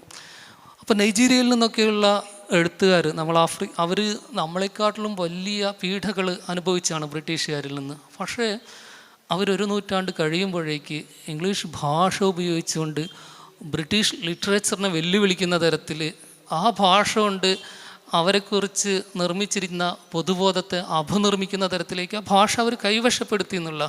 ഇപ്പോൾ ആഫ്രിക്കയിൽ നിന്നുള്ള ഒരുപാട് എഴുത്തുകാർ, പ്രത്യേകിച്ച് നൈജീരിയയിൽ നിന്നൊക്കെ ബ്രിട്ടീഷുകാരെക്കാളിലും മനോഹരമായിട്ട് ഇംഗ്ലീഷ് എഴുതാൻ കഴിയുന്ന, അല്ലെങ്കിൽ ഇംഗ്ലീഷിൽ ആഖ്യാനങ്ങൾ നടത്താൻ കഴിയുന്ന ഒരുപാട് ആളുകളുണ്ട്, ഒരുപാട് റൈറ്റേഴ്സ് ഉണ്ട്. അപ്പോൾ ആ ഒരു ലെവലിലേക്ക് പലപ്പോഴും നമ്മളുടെ ഒരു മലയാള ലിറ്ററേച്ചറിൻ്റെ ഒരു പരിമിതി എന്ന് പറയുന്നത് ഇത് പ്രാദേശികമായിട്ട് തന്നെ ഇപ്പോഴും അത് മലയാളത്തിൽ മാത്രമായിട്ട് ഒതുങ്ങി നിൽക്കുന്ന, അല്ലെങ്കിൽ ഇന്ത്യൻ ഭാഷകളിലേക്ക് പോകുന്നു. ഇംഗ്ലീഷിലേക്ക് വിവർത്തനങ്ങൾ പോവുകയാണെങ്കിലോ ഇംഗ്ലീഷിലേക്ക് അത് ഒരു മൗലികമായിട്ട് കൃതി വരികയാണെങ്കിൽ തന്നെ അതൊരു ഇൻ്റർനാഷണൽ സ്റ്റാൻഡേർഡ് എന്ന് പറയുന്ന ഒരു പ്രശ്നകരാണെങ്കിൽ കൂടി, പക്ഷെ അതിൻ്റെ ഒരു ഭാഷയുടെ ഒരു ലിറിക്കൽ ഭാഷയുടെ ഒരു സിംപ്ലിസിറ്റി, ഭാഷയുടെ ഒരു ആധുനിക ഭാഷയിലേക്കൊക്കെ വരുന്ന വർക്കുകൾ വളരെ കുറവാണ്. അപ്പോൾ അതിന് വളരെ ശ്രമകരമായിട്ടുള്ള അധ്വാനങ്ങൾ എങ്ങനെ ഉണ്ടാവണം എന്നുള്ളത് തീർച്ചയായിട്ടും നമ്മൾ ആലോചിക്കേണ്ട ഒന്നാണെന്ന് ഞാൻ വിചാരിക്കുന്നത്. ഈ കുറേ ജീവിതങ്ങൾ വായന നമ്മൾക്ക് തരുന്നു എന്നതുപോലെ തന്നെ പ്രധാനപ്പെട്ടതാണ് ആത്മത്തെ തിരിച്ചറിയാനുള്ള, ഞാൻ ആരാണ് എന്ന ചോദ്യത്തിനുള്ളൊരു മറുപടി വായനകളിലൂടെ ലഭിക്കുന്നു, അല്ലെങ്കിൽ വായന നമ്മൾക്ക് തരുന്നു എന്നുള്ളതാണ്. മലയാളത്തിൽ വിശേഷിച്ചും ഈ കവിത വായനകൾ ഇംഗ്ലീഷിലെയോ അല്ലെങ്കിൽ ഇന്ത്യയിലെ തന്നെ ഉറുദു ഭാഷകളിലൊക്കെ ഉള്ളതുപോലെ അത്ര സജീവമല്ലാത്ത, വ്യാപകമല്ലാത്ത ഒരു ഏരിയ ആണെന്നാണ് വിചാരിക്കുന്നത്. ഇപ്പോൾ ഒരു അധ്യാപകൻ എന്ന അർത്ഥത്തിൽ കൂടി, കവിതകളെ നിരീക്ഷിക്കുന്ന ഒരാൾ എന്ന അർത്ഥത്തിൽ കൂടി ഈ ഒരു കൺസെപ്റ്റിനോട് റഫീഖ് സർ പ്രതികരിക്കുന്നത് എങ്ങനെ? കവിത മലയാളത്തിലെ ഇപ്പോൾ ഒന്നാമത്തെ പ്രശ്നം എന്താണെന്ന് വെച്ച് കഴിഞ്ഞാൽ, മലയാളം ഭാഷ എന്നുള്ള നിലയിൽ വലിയ മട്ടിൽ അത് ഒരു ഫ്യൂഡൽ സവർണ ബോധത്തെ കൊണ്ട് നടക്കുന്ന ഒരു ഭാഷയാണ് നമ്മുടെ ഭാഷ. ഇപ്പോഴും അത് പൂർണ്ണാർത്ഥത്തിൽ ഡെമോക്രാറ്റൈസ് ചെയ്യപ്പെട്ടു എന്ന് പറയുക സാധ്യമല്ല, അതൊരു യാഥാർത്ഥ്യമാണ്. ഇപ്പോഴും മാനക മലയാളം എന്ന് പറഞ്ഞ് അവതരിപ്പിക്കുന്നത് സാമൂഹിക അധികാരമുള്ള ചില സവിശേഷ വിഭാഗങ്ങളുടെ മലയാളത്തെയാണ്. അതുകൊണ്ട് ഭാഷയ്ക്കകമേ തന്നെ, മലയാള ഭാഷയ്ക്കകമേ തന്നെ ഒരു ജനാധിപത്യവൽക്കരണ പ്രക്രിയ സാധ്യമായ മാത്രമേ നമ്മുടെ സാഹിത്യം ഈ നിലയിൽ വികസിക്കുകയുള്ളൂ എന്നുള്ള കാര്യത്തിൽ സംശയമൊന്നുമില്ല. ഇപ്പോൾ കഴിഞ്ഞ ഒരു 10-15 വർഷമായിട്ട് മലയാള കവിതയിൽ ആ നിലയിലുള്ള വലിയ ഇടപെടലുകൾ നടന്നുകൊണ്ടിരിക്കുന്നുണ്ട് പല ഭാഗങ്ങളിൽ നിന്ന്. അത് ദളിത് റൈറ്റേഴ്സ് ആണെങ്കിലും ശരി, ഇപ്പോൾ പെട്ടെന്ന് എനിക്ക് വരുന്നൊരു പേര് നമ്മളെ റഫീഖൊക്കെ ഉണ്ടല്ലോ, റഫീഖ് കുമ്പാച്ചിയെ പോലെയുള്ള കവികളൊക്കെ ആണെങ്കിലും ഈ മാനക മലയാളത്തെ പല നിലയിൽ ആക്രമിക്കാനുള്ള ശ്രമം നടക്കുന്നുണ്ട്. അത് വികസിക്കുമെന്ന് നമുക്ക് പ്രത്യാശിക്കാം. അങ്ങനെ മാത്രമേ നമ്മളെ സാഹിത്യം കുറെ കൂടി ജനാധിപത്യവൽക്കരിക്കപ്പെടുള്ളൂ. നിശ്ചയമായിട്ടും മലയാള സാഹിത്യത്തിനകമേ ഇവിടെ ചൂണ്ടിക്കാണിച്ച പ്രശ്നമുണ്ട്. അതിനകത്ത് ഒരു സാൻസ്ക്രിറ്റൈസേഷൻ രൂഢമായിരിക്കുന്നുണ്ട്. അത് ഹിസ്റ്റോറിക്കലാണ്. കാരണം നമ്മൾ തമിഴ് പോലെയോ ഇതര ദ്രാവിഡ ഭാഷകൾ പോലെയോ അല്ല മലയാളത്തിൻ്റെ ഫോർമേഷൻ. അതിൻ്റെ രൂപവൽക്കരണ ഘട്ടത്തിൽ തന്നെ നമ്മൾ സംസ്കൃതവുമായിട്ട് വലിയ നിലയിലുള്ള ആധമർണ്യം, ഒരു കടം വാങ്ങൽ പുലർത്തിയിരുന്നു. വേണമെങ്കിൽ ഒരു തരം എന്താ പറയുക, ഒരു വലിയ ചായൽ തന്നെ സംസ്കൃതത്തിലേക്ക് നമുക്ക് ഉണ്ടായിരുന്നു എന്ന് പറഞ്ഞാൽ പോലും തെറ്റില്ല. ഇപ്പം മണിപ്രവാളം എന്ന് പറയുന്ന ഒരു സങ്കര ഭാഷാ രൂപം മധ്യകാല കേരളത്തിൽ രൂപപ്പെട്ടു വരുന്നുണ്ട്. അത് നമ്മുടെ സാഹിത്യ ഭാഷയായി മാറുന്നുണ്ട്. മാനകീകരിക്കപ്പെട്ട സാഹിത്യം അതാണെന്നുള്ള ധാരണ ഉണ്ട്. 20-ാം നൂറ്റാണ്ട് വരെയൊക്കെ ഏറെക്കുറെ വേണമെങ്കിൽ ഒരു ആശാനൊക്കെ എഴുതുന്നതിന് മുമ്പുള്ള നമ്മുടെ സാഹിത്യ ഭാഷ എന്ന് പറയുന്നത് എന്താ പറയുക, ഒരു സാമുദായികമായി അധികാരമുള്ള വിഭാഗങ്ങളുടെ ഭാഷ തന്നെയായിരുന്നു. അതിനുശേഷമാണ് ചെറിയ നിലയിലുള്ള ജനാധിപത്യവൽക്കരണ പ്രക്രിയയൊക്കെ നടന്നത്. അതിലേറ്റവും പ്രധാനപ്പെട്ട ഒരു പേരാണ് ഞാൻ ചൂണ്ടിക്കാണിക്കാൻ ശ്രമിച്ച ബഷീർ എന്നുള്ളത്. അതുകൊണ്ടാണ് MN വിജയൻ പറയുന്നത് അനുഭവങ്ങളുടെ വൻകരയാണ് ബഷീർ എന്ന് പറയാനുള്ള കാരണം എന്താണ്. ബഷീർ ചെയ്തതാ ഈ മറ്റേ കൊണ്ടുപോടാ അവൻ്റെ ഒരു പുളുങ്കൂസൻ വ്യാകരണം എന്ന് പറയുന്നത്. ആ ചോദ്യത്തിന് ചരിത്രപരമായ വലിയ ഒരു മാനുണ്ട്. നമ്മൾ കരുതുന്ന പോലെ അത് കേവലമായൊരു തമാശയല്ല. എൻ്റെ ആഖ്യാതത്തെയും ആഖ്യയും തള്ളിക്കളയുകയും വ്യാകരണം കൊണ്ട് കളയാനും ശ്രമിക്കുന്ന ബഷീർ വാസ്തവത്തിൽ തള്ളിക്കളയുന്നത് മലയാള വ്യാകരണത്തെയേ അല്ല. വ്യാകരണത്തെ ബഷീർ എവിടെയും തള്ളിക്കളഞ്ഞിട്ടില്ല. വ്യാകരണപരമായി ശരിയല്ലാത്ത ഒരു വാചകവും ബഷീർ എഴുതിയിട്ടുമില്ല. പക്ഷെ സംഭവിക്കുന്ന എന്താണെന്ന് വെച്ച് കഴിഞ്ഞാൽ ഭാഷയ്ക്കകമേയുള്ള അധികാരത്തെ തകർക്കാനുള്ള ശ്രമമാണ്. ഇപ്പോൾ ഉദാഹരണത്തിന് ഇപ്പോൾ സിൻടാഗ്മാറ്റിക് ആൻഡ് പരാഡിഗ്മാറ്റിക് എന്ന് പറയും ഒരു ഭാഷാഘടനയെക്കുറിച്ച് പറയുമ്പോൾ അതിൽ പരാഡിഗ്മാറ്റിക് എന്ന് പറയുന്ന ഒരു വിന്യാസമുണ്ട്. അതായത് ഒരു വാക്കിന് പകരം വെക്കാൻ പറ്റിയ വാക്കുകളുടെ ഒരു ശൃംഖല ഉണ്ടാവും. അതിനെയാണ് പരാഡിഗ്മാറ്റിക് എന്ന് പറയുക. പഴയ സ്ട്രക്ചറലിസ്റ്റ് സമീപനാണെങ്കിൽ കൂടി ഇപ്പോൾ ഉദാഹരണത്തിന് ജലം എന്നൊരു വാക്ക് മലയാളത്തിലുണ്ട്. ഈ ജലത്തിന് പകരം വെക്കാൻ പറ്റിയ ധാരാളം വാക്കുകളുണ്ടല്ലോ. ജലം, തീർത്ഥം, നീര്, വെള്ളം, ഇതൊക്കെ നമുക്ക് ഇത് പര്യായമല്ല. നമ്മൾ പര്യായം തെറ്റിദ്ധരിക്കും. ജലം, തീർത്ഥം, നീര്, വെള്ളം എന്നൊക്കെ പറയുന്നത് പകരം വെക്കാൻ പറ്റിയ വാക്കുകളാണ്. ഇവ തമ്മിലുള്ള ഒരു ബന്ധത്തെയാണ് പരാഡിഗ്മാറ്റിക് എന്ന് പറയുന്നത്. പക്ഷെ പ്രശ്നം എന്താണെന്ന് വെച്ച് കഴിഞ്ഞാൽ ഈ ഓരോ വാക്കിലും അധികാരം പ്രവർത്തിക്കുന്നുണ്ട്. ജലം എന്നതല്ല തീർത്ഥം, തീർത്ഥമല്ല നീര്, നീരല്ല വെള്ളം. അതുകൊണ്ട് ബഷീർ ചെയ്യുന്ന എന്താണെന്ന് വെച്ച് കഴിഞ്ഞാൽ ഈ ജലം, അതുവരെ ജലം ഉപയോഗിച്ചിരുന്നതിന് ജലത്തെ മാറ്റി വെള്ളം കയറ്റുകയാണ്. ഇതാണ് ബഷീർ ഭാഷയിൽ കൊണ്ടുവരുന്ന വിപ്ലവം. അതായത് പദങ്ങൾ തമ്മിലുള്ള അധികാര ഘടനയാണ് തകർക്കാൻ ശ്രമിക്കുന്നത്. ഇപ്പം നിങ്ങൾ നോക്കുമ്പോൾ അനിത തമ്പിയുടെ കവിത ആലപ്പുഴ വെള്ളം, അത് തുടങ്ങുന്നത് എങ്ങനെയാണെന്ന് വെച്ചാൽ ആലപ്പുഴ നാട്ടുകാരി കരിമണ്ണ് നിറക്കാരി കവിതയിൽ എഴുതുമ്പോൾ ജലം എന്നെഴുതുന്നു. കവി ആറ്റൂര് ചോദിച്ചു വെള്ളമല്ലേ നല്ലത്. ജലം എന്നെഴുതിയപ്പോൾ ആറ്റൂര് വെട്ടിയിട്ട് വെള്ളം എന്നല്ലേ എഴുതേണ്ടത്, വെള്ളമാണല്ലോ നമ്മളുടെ അനുഭവം, ജലമല്ലല്ലോ എന്ന് പറയുന്ന ഒരു കവിത അനിത തമ്പി എഴുതുന്നുണ്ട്. അവിടെ സംഭവിക്കുന്നത് എന്താണെന്ന് വെച്ച് കഴിഞ്ഞാൽ ഭാഷയുടെ അധികാരത്തെ തകർക്കുകയാണ്. ബഷീർ ചെയ്തതാണ്. നമ്മുടെ ഭാഷയിൽ വളരെ സജീവമായിട്ട് ഇന്നും നിലവിൽ ഒന്നാണ് ഭാഷയിലെ അധികാര ഘടന എന്ന് പറയുന്നത്. അത് പ്രത്യക്ഷത്തിൽ കാണൂല, പരോക്ഷമായിട്ടാണ് പ്രവർത്തിക്കുക, നമ്മളിലൂടെയൊക്കെ പ്രവർത്തിക്കുന്നുണ്ട്. ആ പ്രവർത്തനം അട്ടിമറിക്കപ്പെടുകയോ ചോദ്യം ചെയ്യപ്പെടുകയോ ചെയ്താൽ മാത്രമേ ലുക്മാൻ ഇവിടെ ചൂണ്ടിക്കാണിക്കാൻ ശ്രമിച്ച, മോഡറേറ്റർ ഇവിടെ ചൂണ്ടിക്കാണിക്കാൻ ശ്രമിച്ച സാഹിത്യത്തിൻ്റെ ജനാധിപത്യവൽക്കരണവും ഭാഷയുടെ ജനാധിപത്യവൽക്കരണവും സാമൂഹികമായ ജനാധിപത്യവൽക്കരണവും സാധ്യമാവുള്ളൂ എന്നാണ് എനിക്ക് തോന്നുന്നത്. മലയാളത്തിൽ നിന്ന് വായന ഇംഗ്ലീഷിലേക്കും അറബിയിലേക്കും മാറ്റിയ ഒരാൾ എന്ന നിലക്ക് വളരെ സ്പെസിഫിക് ആയിട്ടൊരു ചോദ്യം. എന്തുകൊണ്ട് മലയാളത്തിലുള്ള വായന പുസ്തകങ്ങളുടെ അഭാവം കൊണ്ടാണോ, അല്ലെങ്കിൽ ഒരു നല്ല വായനക്കാരൻ്റെ ദാഹത്തെ, അല്ലെങ്കിൽ ടേസ്റ്റിനെ ശമിപ്പിക്കുന്ന രൂപത്തിലുള്ള പുസ്തകങ്ങൾ മലയാളത്തിൽ ലഭ്യമാകാതിരിക്കുകയാണോ? ഈ ഒരു ചാട്ടത്തിൻ്റെ ഒരു കാരണം എന്താണെന്നാണ് അന്വേഷണം. അല്ല, വ്യക്തിപരമായിട്ട് പറയുമ്പോൾ അത് നമ്മളുടെ ഒരു അന്വേഷണങ്ങളുടെ ഒരു പിന്നാലെ സംഭവിക്കുന്നതാണ്. ഇപ്പം ഞാൻ 4ാം ക്ലാസ് മുതൽ വായിക്കുന്ന ഒരാളാണ് ബാലസാഹിത്യമൊക്കെ. പിന്നീട് ഒരു 6ാം ക്ലാസ് മുതൽ 7ാം ക്ലാസ് മുതലൊക്കെ വളരെ സീരിയസ് ആയിട്ടുള്ള നോവലുകൾ ഒക്കെ വായിച്ച് എൻ്റെ നമ്മളുടെ ഒരു 10-12 വർഷമെങ്കിലും മലയാളം നിരന്തരമായിട്ട് വായിച്ച്, അത് തന്നെയാണ് വായന എന്താണെന്നുള്ള അനുഭവം നമുക്ക് തരുന്നത്, പിന്നീട് വായിക്കാനുള്ള പ്രചോദനങ്ങൾ നമുക്ക് തരുന്നത്. പിന്നീട് ഇംഗ്ലീഷിലേക്ക് അതിൻ്റെ ഒരു കുതിറലുണ്ടാവുന്നു. അപ്പോൾ ഇംഗ്ലീഷിൽ ആ ഒരു ഘട്ടം എന്ന് പറയുന്നത് ഒരു 5 വർഷം കാര്യമായിട്ട് ഇംഗ്ലീഷ് മാത്രമാണ് വായിച്ചത്. ഇംഗ്ലീഷിൻ്റെ എല്ലാ തരത്തിലുള്ള റീഡിങ്ങുകളിലേക്കും പോകാൻ ശ്രമിച്ചിട്ടുണ്ട്. ഇപ്പോൾ ഷേക്സ്പിയർ ആണെങ്കിൽ, അല്ലെങ്കിൽ പിന്നീട് കഴിഞ്ഞ നൂറ്റാണ്ടിൽ വന്നിട്ടുള്ള ജെയിംസ് ജോയ്സ് ആവട്ടെ, പിന്നീട് വരുന്ന ഹെമിംഗ്വേ ആവട്ടെ. അപ്പോൾ കുറേ കൂടി ഭാഷയെക്കുറിച്ച്, തീമിനെക്കുറിച്ച് ഒക്കെ വളരെ വ്യത്യസ്തമായിട്ടുള്ള കാഴ്ചപ്പാടുകൾ നമുക്ക് ആ വായനയിലൂടെ ലഭ്യമാവുന്നുണ്ട്. ഇപ്പോൾ ജോയ്സ് അദ്ദേഹത്തിൻ്റെ 18ാം വയസ്സിൽ എഴുതിയിട്ടുള്ള ഒരു പ്രബന്ധമുണ്ട്, ദി മാത്തമെറ്റിക്സ് ഓഫ് ലാംഗ്വേജ് എന്ന് പറഞ്ഞിട്ട്. അത് എവിടെയും പബ്ലിഷ് ചെയ്തിട്ടില്ല. അതിൻ്റെ ജോയ്സ് മരിച്ചിട്ട് അതിൻ്റെ ഒരു കഷ്ണം മാത്രം, ഒരു 5-6 പേജുകൾ കിട്ടിയത് അദ്ദേഹത്തിൻ്റെ പ്രബന്ധ സമാഹാരത്തിലുണ്ട്. അപ്പോൾ അതിനകത്ത് എന്താണ് ഭാഷയും മാത്തമെറ്റിക്സും എത്രമാത്രം റിലേറ്റഡ് ആണ്, നിങ്ങൾക്കൊരു വാക്ക് തോന്നിയ പോലെ ഉപയോഗിക്കാൻ പറ്റുമോ എന്നൊക്കെ തുടങ്ങിയിട്ടുള്ള ക്വസ്റ്റ്യൻസിനെ ഗംഭീരമായിട്ട് അഡ്രസ്സ് ചെയ്യുന്ന ഒരു ആർട്ടിസ്റ്റിക് ആയിട്ടുള്ള ഒരു പ്രബന്ധമായിരുന്നു. അപ്പം അത് കഴിഞ്ഞ് നമ്മൾ ജോയ്സിനെ പിന്നീട് അദ്ദേഹത്തിൻ്റെ ഡബ്ലിനേഴ്സ് എന്ന് പറയുന്ന കഥാസമാഹാരം വായിക്കുമ്പോൾ, പിന്നീട് അദ്ദേഹത്തിൻ്റെ the portrait of the artist എന്ന് പറയുന്ന നോവൽ വായിക്കുമ്പോൾ, പിന്നീട് യുലീസസ് വായിക്കുമ്പോൾ ഈ കണ്ടിന്യൂറ്റി എന്താണ് ജോയ്സിൻ്റെ വളരെ ചെറിയ പ്രായത്തിൽ തന്നെ ഭാഷയുണ്ടായിരുന്നു, ഈ പെർസ്പെക്റ്റീവ് എങ്ങനെയാണ് ഓരോ ഘട്ടത്തിലും അദ്ദേഹം നടപ്പിലാക്കുന്നത് എന്നൊക്കെ നമുക്ക് കാണുന്നുണ്ട്. അത്തരം ഇപ്പോൾ ദസ്തയേവ്സ്കിയെ പോലുള്ള റൈറ്റേഴ്സ്, ജോയ്സിനെ പോലുള്ള റൈറ്റേഴ്സ് ഒന്നും മലയാളത്തിൽ ഉണ്ടായിട്ടില്ല എന്ന് എനിക്ക് തോന്നുന്നു.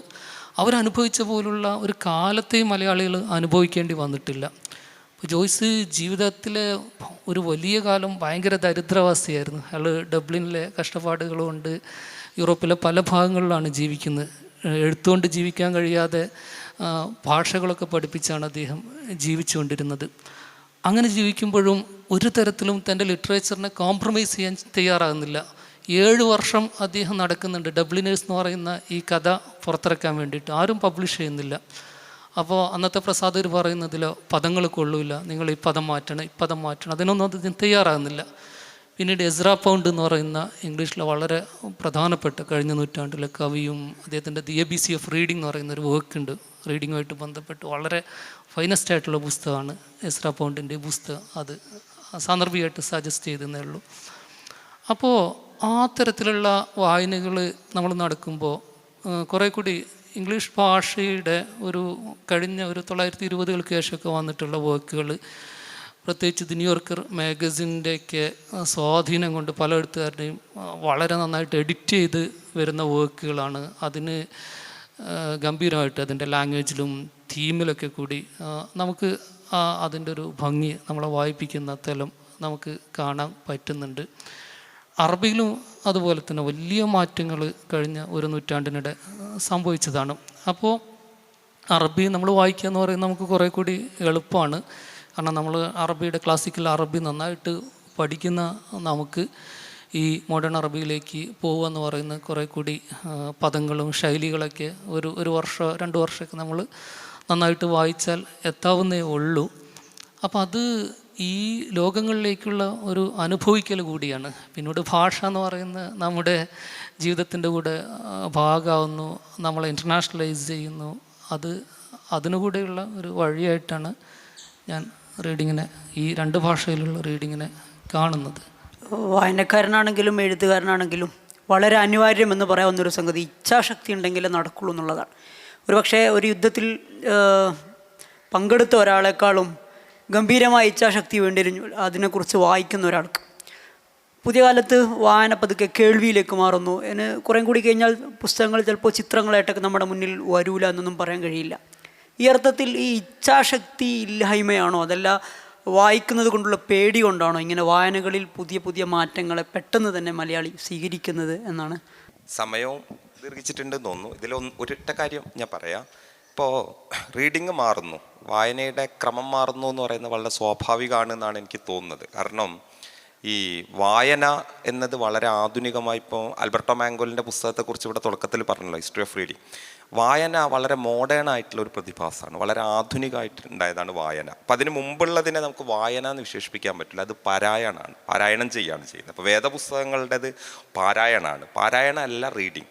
റീഡിങ്ങിന് നമ്മളൊരു ആധുനിക മനുഷ്യനെ വായിക്കാൻ പറ്റുള്ളൂ. എന്ന് വെച്ച് കഴിഞ്ഞാൽ കണ്ടംപ്ലേറ്റീവായിട്ട് ഒന്നിലേക്ക് ആഴ്ന്നിറങ്ങിയിട്ടുള്ള വായനയാണ്. നമ്മൾ നേരത്തെ ലുക്മാൻ അത് പറഞ്ഞു, നമ്മളതിലേക്ക് ഒരു ഐവറി ടവറിൽ നിന്നിട്ടാണ് നമ്മൾ വായിക്കുക, പാരായണം ചെയ്യല്ല ചെയ്യുന്നത്. വായന വേറൊരു രീതിയാണ്. അതായത് ഇപ്പം ഈ വായന, അച്ചടി വായന, ആധുനിക വ്യക്തിബോധം, ഇത് 3 പരസ്പരം ബന്ധിതമാണ്.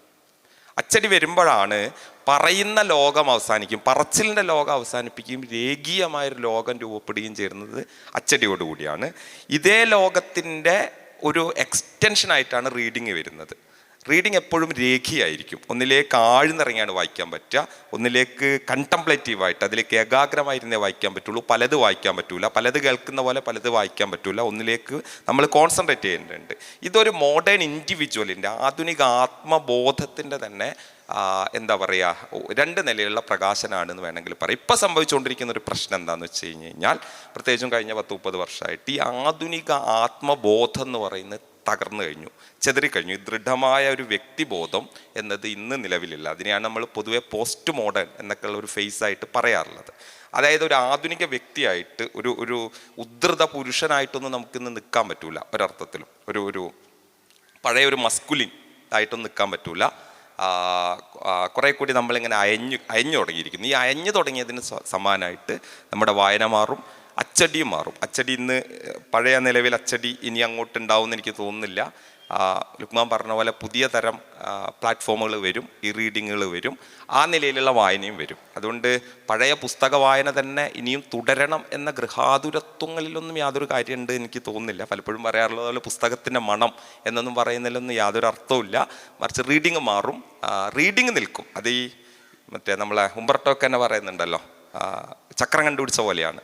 പുസ്തകം എന്നുള്ളത് ഇല്ലാതാവില്ല, പുസ്തകത്തിൻ്റെ പാറ്റേൺ മാറും. അത് ഈ റീഡിങ്ങിലേക്കോ PDF-ലേക്കോ ഒക്കെ പോവും. അത് പുതിയ സാമൂഹിക സാഹചര്യങ്ങളുമായി ബന്ധപ്പെട്ടുള്ളതാണെന്നാണ് എനിക്ക് തോന്നുന്നത്. സമയത്തിൻ്റെ ഒരു പ്രശ്നം കൂടിയുണ്ട്. ഇതിന് കേൾവിക്കാരുടെ കമൻസ്, റിയാക്ഷൻസ് ഉണ്ടെങ്കിൽ അതിനുള്ള റെസ്പോൺസും കൂടി കഴിഞ്ഞിട്ട് നമുക്ക് പിരിയാമെന്നാണ് വിചാരിക്കുന്നത്.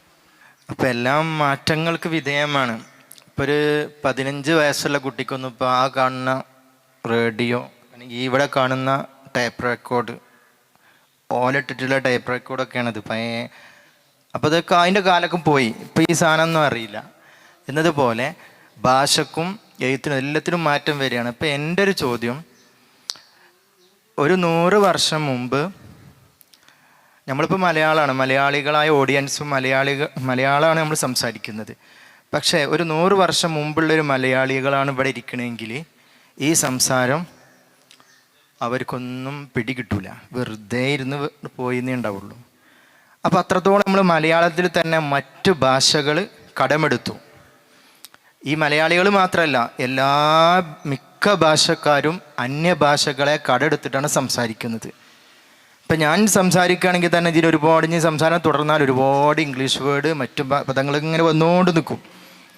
ഇങ്ങനെ എനിക്ക് തോന്നുന്നത് ഇനിയൊരു 10-20 വർഷം കഴിഞ്ഞാൽ എല്ലാം കൂടി ഒറ്റ ഭാഷ ആവുമോ എന്നുള്ളൊരു ചോദ്യമാണ്. പിന്നെ ഈ ഭാഷയെക്കുറിച്ചുള്ള പഴയ ഒരു ബൈബിളിലെ മിത്ത് തന്നെ നമുക്ക് അറിയാമായിരിക്കുമല്ലോ. പണ്ടൊരു ഭാഷയാണ് ബാബേൽ ഗോപുരത്തിൻ്റെ കഥ. പണ്ടൊരേ ഒരു ഭാഷയായിരുന്നു, പിന്നീട് ഒരു ഭാഷ സംസാരിക്കുന്ന മനുഷ്യരിൽ അഹങ്കാരം വർദ്ധിച്ചുകൊണ്ട് ദൈവം പല ഭാഷയെ ചിതറിച്ചു എന്നൊക്കെ ബാബേൽ ഗോപുരത്തിൻ്റെ കഥയിൽ ഇങ്ങനെ പറയാറുണ്ട്. അതുപോലെ ഇനി വീണ്ടും ഒന്നിച്ചൊരു ഭാഷയാവുമോ, ഒരു യൂണിവേഴ്സൽ ലാംഗ്വേജ് രൂപപ്പെടുമോ എന്നുള്ളതാണ് അദ്ദേഹത്തിൻ്റെ ചോദ്യം. അതിൽ 2 കാര്യമാണ് എനിക്ക് തോന്നിയത്. ഒന്ന്, ഭാഷ എന്ന് പറയുന്നത് വാക്കല്ല, പദമല്ല ഭാഷ. പദം എന്ന് പറയുന്നത് കോയിനാണ്. നമ്മൾ ഇത് പറയില്ല, എന്താ, നാണയമാണ്. അത് ആർക്കും ഉപയോഗിക്കാം. ഭാഷ എന്ന് പറയുന്നത് വ്യാകരണ ഘടനയാണ്. അതായത് നിങ്ങൾ ഈ വാക്കിനെ എങ്ങനെയാണ് നിരത്തി വെക്കുന്നത്, നിരത്തി വെക്കുന്നതിൻ്റെ യുക്തിയാണ് ഭാഷ. ഉദാഹരണത്തിന് ബസ്സിൻ്റെ ബോർഡ് എന്ന് പറഞ്ഞാൽ മലയാളമാണ്. അത് മലയാളമാവുന്നത് ബസ്സും ബോർഡും ഇംഗ്ലീഷ് പദമാണ്. ആ ഇംഗ്ലീഷ് പദത്തെ നമ്മൾ സ്വീകരിച്ചിട്ട് അതിനിടയിൽ അത് കണക്ട് ചെയ്യുന്നതിൻ്റെ യുക്തി ഉണ്ടല്ലോ, ആ യുക്തിയിലാണ് മലയാളം നിൽക്കുന്നത്. ആ യുക്തി ഇൻ്റെ എന്ന് പറയുന്ന പ്രത്യയമാണ്.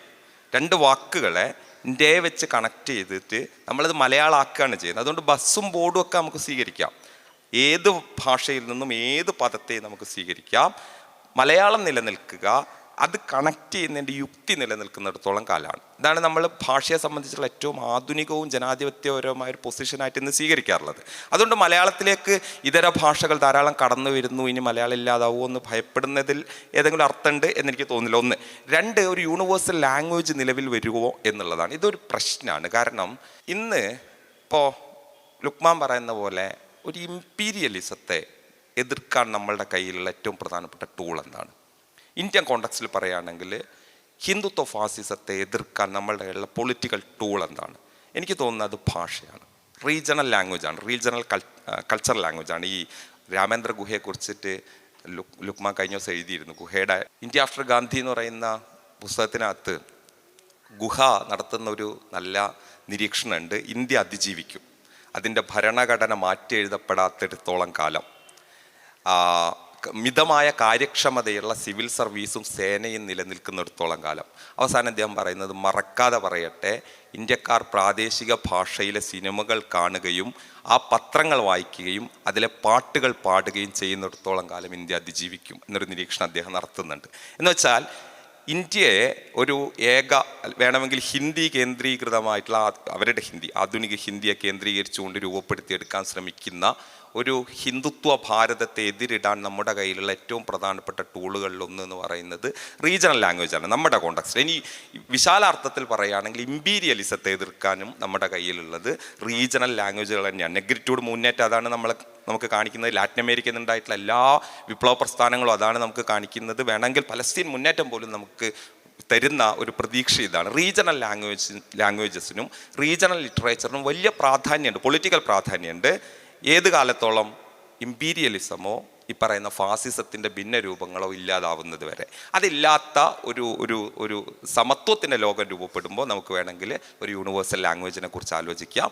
ഈ അധികാരം അഥവാ ചൂഷണം നിലനിൽക്കുന്നിടത്തോളം കാലം റീജിയണൽ ലാംഗ്വേജ് വേണം, റീജിയണൽ ലിറ്ററേച്ചർ വേണം. അതാണ് നമ്മളുടെ പൊളിറ്റിക്കലായിട്ടുള്ള പ്രതിരോധത്തിൻ്റെ ടൂള് എന്നാണ് വ്യക്തിപരമായിട്ട് എനിക്ക് തോന്നുന്നത്.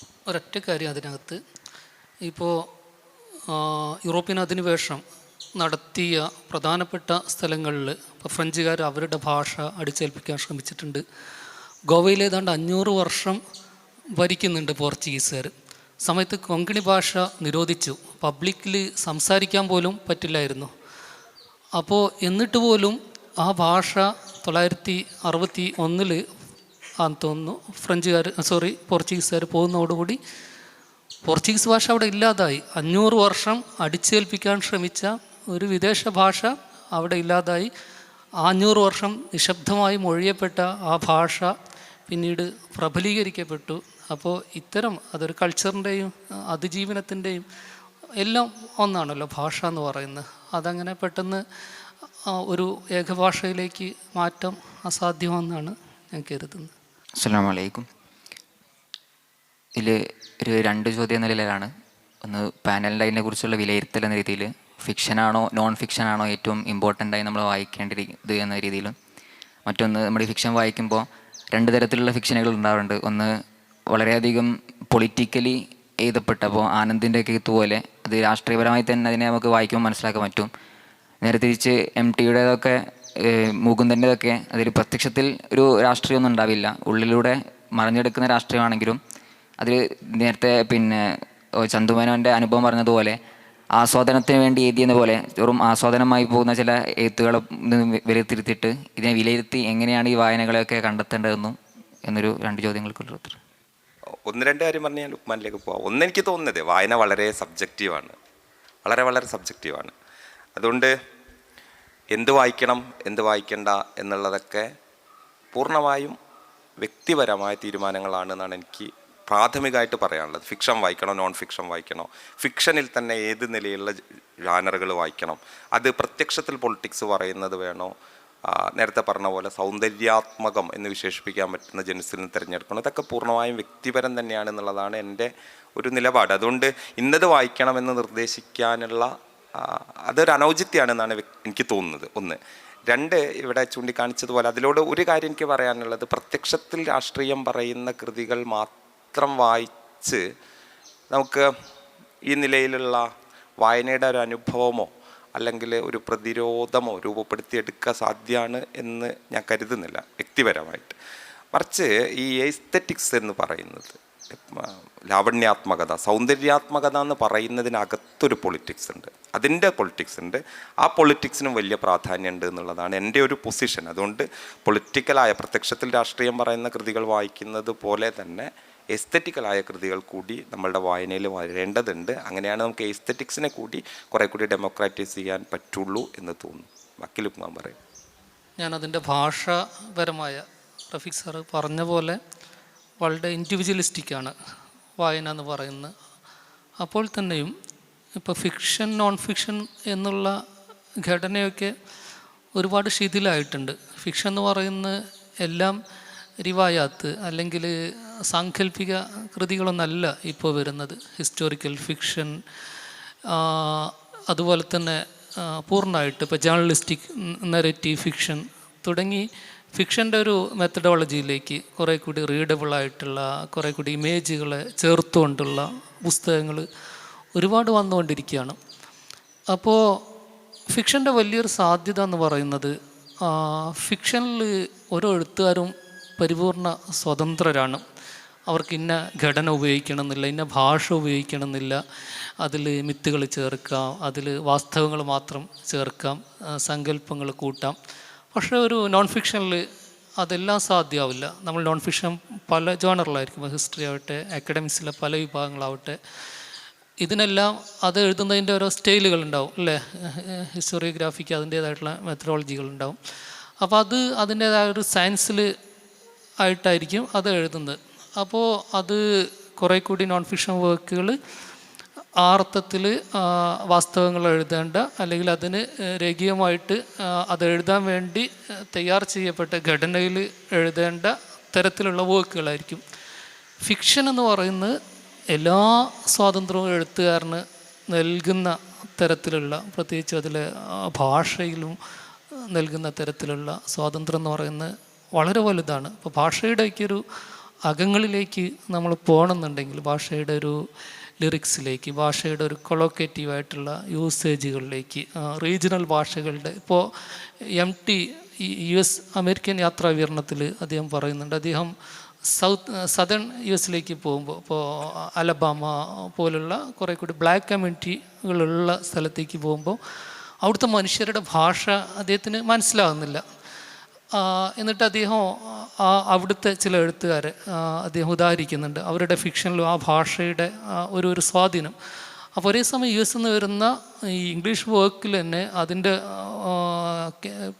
അതിൻ്റെ റീജിയണലായിട്ടുള്ള വൈവിധ്യങ്ങൾ, കമ്മ്യൂണിറ്റിയുടെ വൈവിധ്യങ്ങൾ, ഇതൊക്കെ കുറേ കൂടി നമുക്ക് ജീവിച്ച് വായിക്കാൻ പറ്റുന്നത് ഫിക്ഷനിലാണ്. നോൺ ഫിക്ഷനിൽ പലപ്പോഴും അക്കാഡമിക് വർക്കുകളിലൊക്കെ അത് അനലിറ്റിക്കലായിട്ടുള്ള നിരൂപണങ്ങളായിരിക്കും. അപ്പോൾ രണ്ടിൻ്റെയും രീതി വ്യത്യസ്തമായിരിക്കും.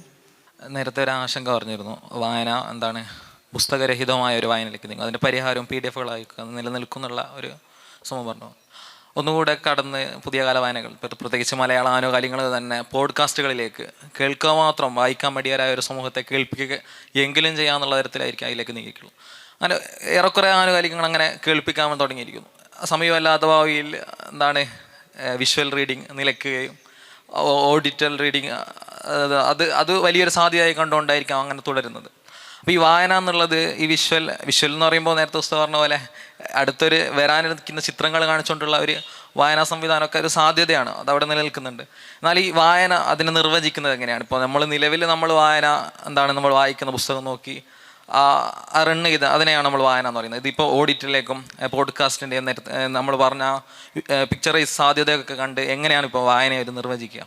അതൊരു സങ്കീർണ ചോദ്യമാണല്ലേ, ആലോചിച്ചിട്ടില്ല. എങ്കിലും എനിക്ക് തോന്നുന്നത് രണ്ട് നിലയിൽ നമുക്ക് വായനയെ കാണുക സാധ്യമാണ്. ഒന്ന് പരിമിതാർത്ഥത്തിൽ, ആ പരിമിതാർത്ഥത്തിൽ എന്നത് നമ്മൾ സാമാന്യമായിട്ട് വായന എന്ന് പറയുന്നത് പുസ്തക വായന എന്നുള്ള നിലയിൽ തന്നെ വരിക്ക് വരി വായിച്ചു പോവുക എന്നുള്ള നിലയിൽ സാമാന്യാർത്ഥമായിട്ട് കാണാൻ തോന്നുന്നു. വിശാലാർത്ഥത്തിൽ വായനയ്ക്ക് പല മാനങ്ങളുണ്ടല്ലോ.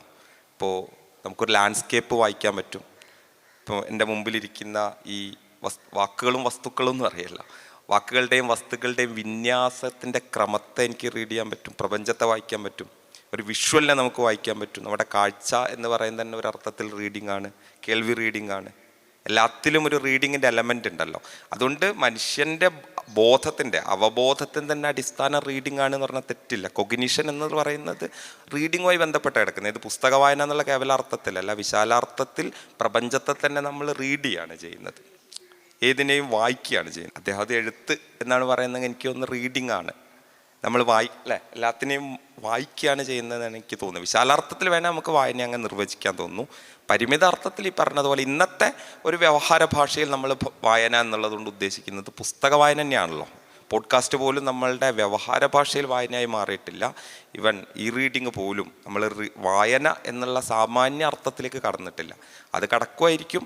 ഈ പുസ്തക വായനയാണ് വായന എന്നുള്ള ധാരണ അവസാനിക്കുകയും ചെയ്യായിരിക്കുന്നതാണ് എനിക്ക് തോന്നുന്നത്. വായനയെ അങ്ങനെയൊക്കെ നിർവചിക്കാനാണ് തോന്നുന്നത്. ഇതിനെക്കുറിച്ച് ആലോചിച്ചിട്ടില്ല, ഇപ്പം പറഞ്ഞപ്പോൾ തോന്നിയത്. കൃത്രിമ ബുദ്ധിയെക്കുറിച്ച് ആരും ചോദിക്കാത്തതുകൊണ്ട് ഒരു ചോദ്യം. അപ്പോൾ ഈ സമീപകാലത്ത് വായനയെക്കുറിച്ചും എഴുത്തിനെക്കുറിച്ചൊക്കെയുള്ള ആശങ്കകൾ ആളുകൾ പങ്കുവെക്കുമ്പോൾ കൂടുതലായിട്ട് കടന്നു വരുന്നത് വളരെ റിയലിസ്റ്റിക് ആയിട്ടുള്ള ചില കൺസേൺസ് ആണ്. ഈ കൃത്രിമ ബുദ്ധി നമ്മളുടെ വായനയിലും എഴുത്തിലും ഉണ്ടാക്കുന്ന പ്രശ്നങ്ങൾ.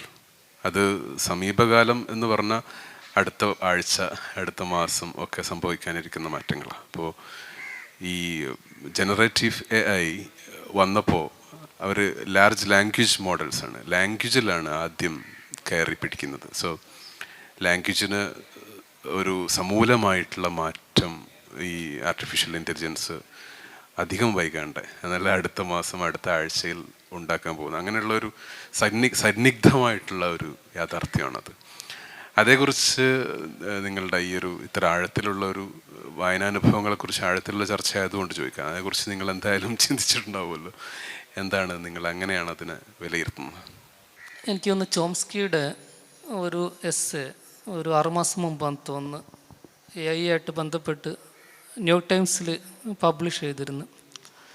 അപ്പോൾ അദ്ദേഹം ആർഗ്യൂ ചെയ്യാൻ ശ്രമിക്കുന്ന ഒരു കാര്യം, ഈ വികാസങ്ങളൊക്കെ ഉണ്ടാകുമ്പോഴും മനുഷ്യൻ്റെ ഇമോഷനെ, എൻ്റെ ഓർമ്മ വെച്ച് പറയാണ്, അതിൻ്റെ പ്രക്ഷുബ്ധതകൾ, അതിൻ്റെ ഡെപ്തിനെ, അതിൻ്റെ സൂക്ഷ്മത, ന്യൂആൻസസിനെ ഒന്നും ആ അർത്ഥത്തിലേക്ക് എത്താനുള്ളൊരു കേപ്പബിലിറ്റിയിലേക്ക് പോവില്ല എന്നുള്ള ഒരു പക്ഷേ. ചോംസ്കി കുറേ കൂടെ ഓൾഡ് സ്കോളർ ആയതുകൊണ്ടായിരിക്കാം പുതിയ സ്കോളേഴ്സ് വേറെയുള്ള നിഗമനങ്ങളിലേക്കൊക്കെ എത്തിയിരിക്കുക. എങ്കിൽ കൂടെ അതേക്കുറിച്ച് പറയുമ്പോൾ എനിക്ക് തോന്നുന്നത് ഈയൊരു മനുഷ്യൻ്റെ ഈ അക്കലെന്ന് പറയുന്ന അതിൻ്റെ ഒരു വിടുത്ത്, ആ വിടുത്ത് ഈ എക്യുപ്മെൻറ്റ്സിലേക്ക് കൊണ്ടുവരുമ്പോൾ അതിൻ്റെ ജെനുവിനിറ്റിയിലേക്ക് എത്ര പോവില്ല എന്നുള്ള ആ ഒരു ഇതിലായിരിക്കും. ഇപ്പോൾ ഭാഷ എന്ന് പറയുന്ന ഇതിൻ്റെ ഒരു ഡെവലപ്മെൻറ്റിനെ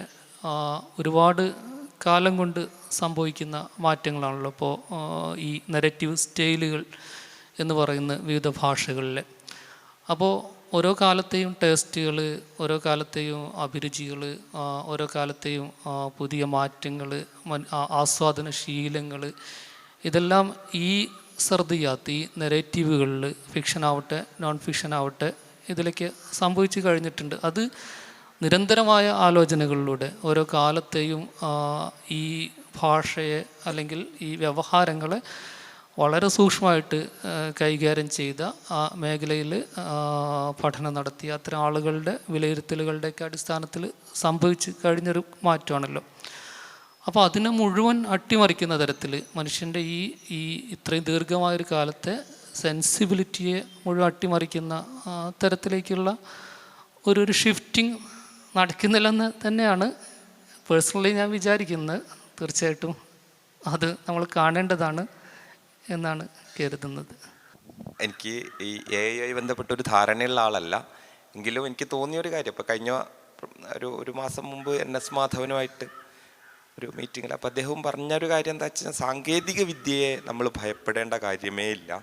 സാങ്കേതിക വിദ്യ മനുഷ്യൻ്റെ കോൺഷ്യസ്നെസ്സിനെ, മനുഷ്യൻ്റെ ഈ ലുക്മാൻ പറഞ്ഞ പോലെ സെൻസേഷൻസിനെയൊക്കെ പകരം വെക്കുക എന്ന് പറയുന്നത് ഒരു ഉട്ടോപ്യൻ ആശയമായിരിക്കുമെന്നും, മറിച്ച് നമ്മുടെ നെറേറ്റീവിനെ ആണെങ്കിലും എഴുത്തിനെ ആണെങ്കിലും ശരി, അവബോധങ്ങളെ ആണെങ്കിലും ശരി, അതിനെ എൻറിച്ച് ചെയ്യാൻ വേണ്ടിയിട്ട് നമുക്കിത് ഉപയോഗിക്കുന്ന നിലയിലേക്ക് ഇത് വരാനാണ് കൂടുതൽ സാധ്യത എന്നുള്ളതാണ് അദ്ദേഹമൊക്കെ ചൂണ്ടിക്കാണിക്കാൻ ശ്രമിച്ചൊരു കാര്യം. എനിക്കും തോന്നുന്നത് അങ്ങനെ തന്നെയാണ്. നമ്മൾ സാങ്കേതിക വിദ്യയെ ഭയപ്പെടേണ്ടതില്ല എന്നുള്ളതാണ് മനുഷ്യചരിത്രം നമ്മെ പഠിപ്പിക്കുന്നത്. സാങ്കേതിക വിദ്യയെ നമ്മൾ ഏത് സാങ്കേതിക വിദ്യയും കടന്നു വരുന്ന സമയത്ത് നമ്മൾ ഭയപ്പെട്ടിരുന്നു.